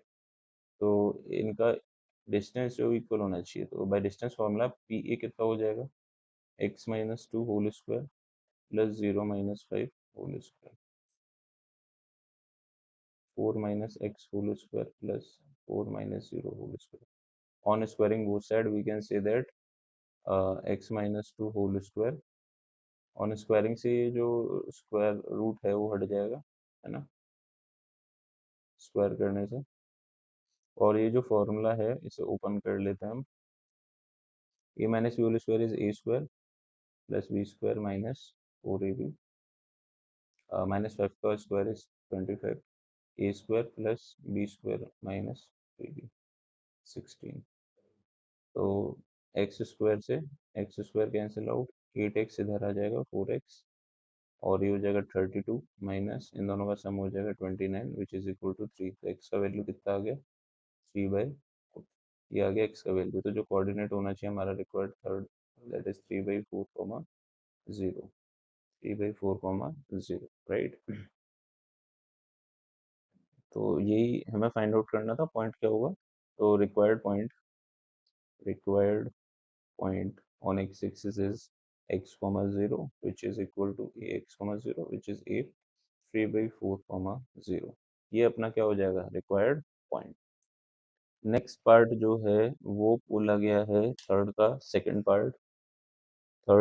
Part में बोला गया है let S be the point which divides the line joining P Q in ratio 2:3। P Q कहाँ है, ठीक है, पी क्यू को 2:3 में डिवाइड करिए, कैसा पॉइंट बताना है हमें, और एस उसका नाम है, ठीक है जी।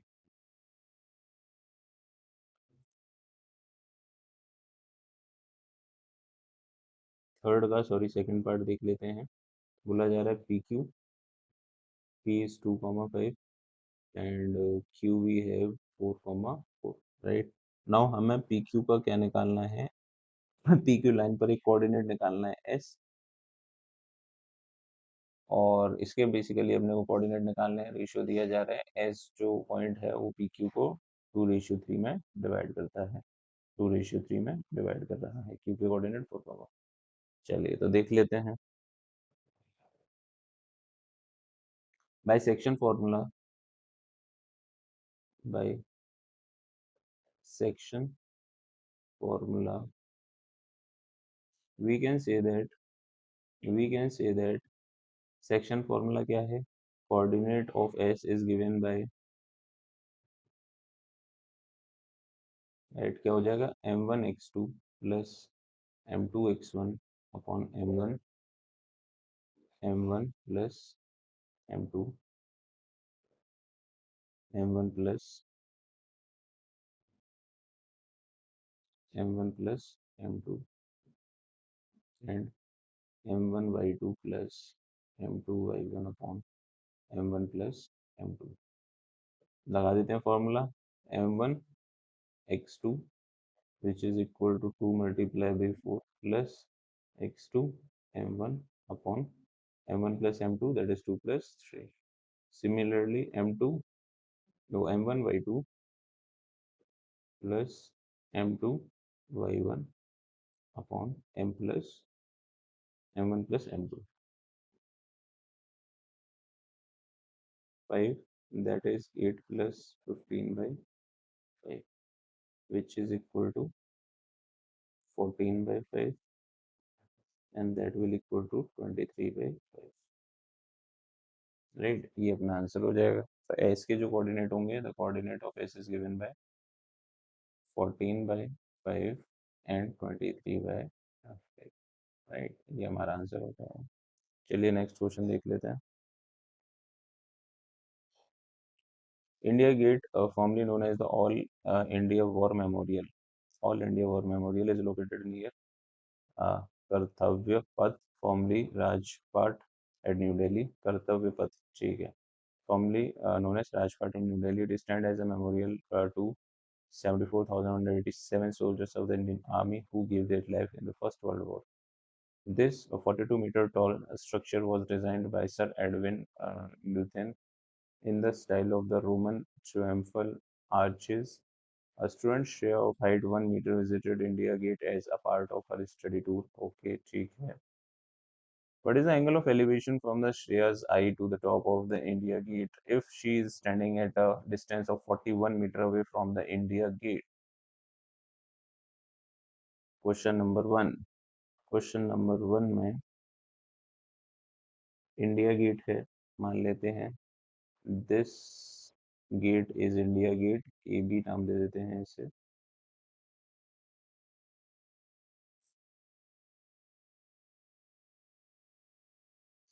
श्रेया यहाँ खड़ी हुई है जिसकी हाइट जो है वो कितनी है, 1 मीटर, और इंडिया गेट की हाइट हमें दे रखी है इन टोटल, वो हाइट हमें दे रखी है इंडिया गेट की विच इज 42। ये जो हाइट है इन टोटल ये हमें दे रखी है 42 मीटर, और श्रेया की जो डिस्टेंस है इस मोनूमेंट से वो हमें दे रखी है 41 मीटर। श्रेया की हाइट है 1 मीटर, और we have to find out कि एंगल ऑफ एलिवेशन क्या होगा यहाँ से, राइट। ये भी 41 है,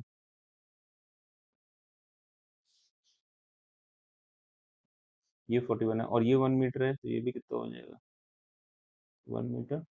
ये कितना हो जाएगा,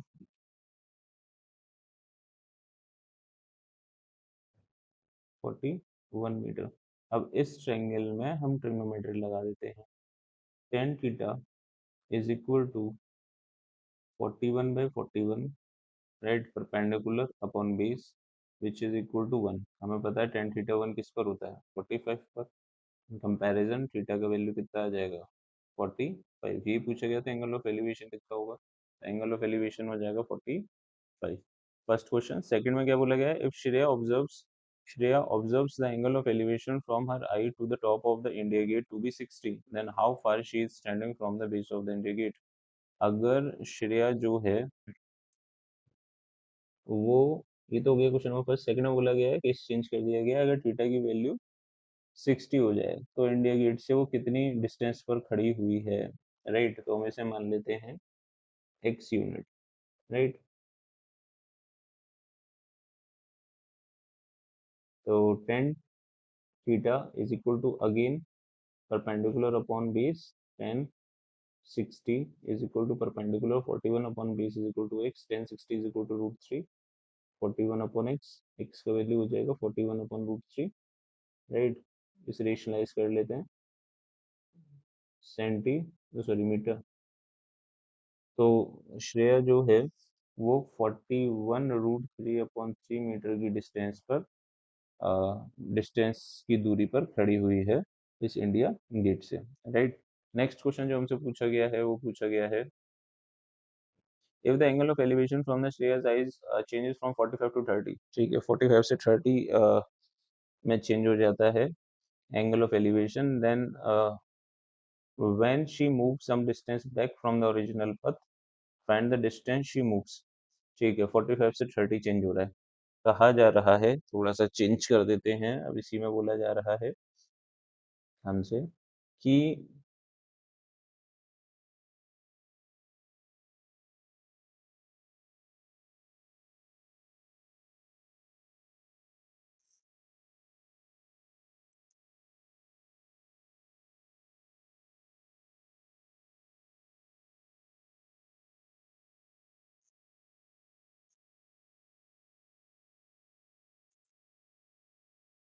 नाउ हमसे अब कहा जा रहा है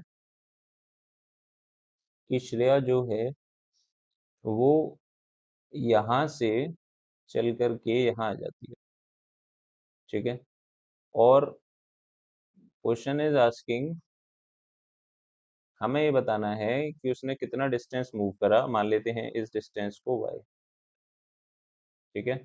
और एंगल ऑफ एलिवेशन 45 डिग्री से चेंज होकर के हो जाता है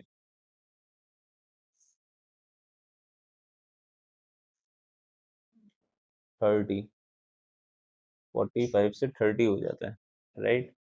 तो उस केस में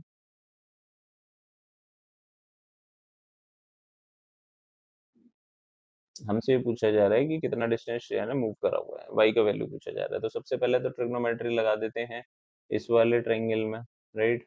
ट्रिग्नोमेट्री अगर लगाते हैं we will get 1045 is equal to 41 upon X, 1045 का वैल्यू 1, एक्स का वैल्यू भी कितना हो जाएगा 41 मीटर, पहली चीज।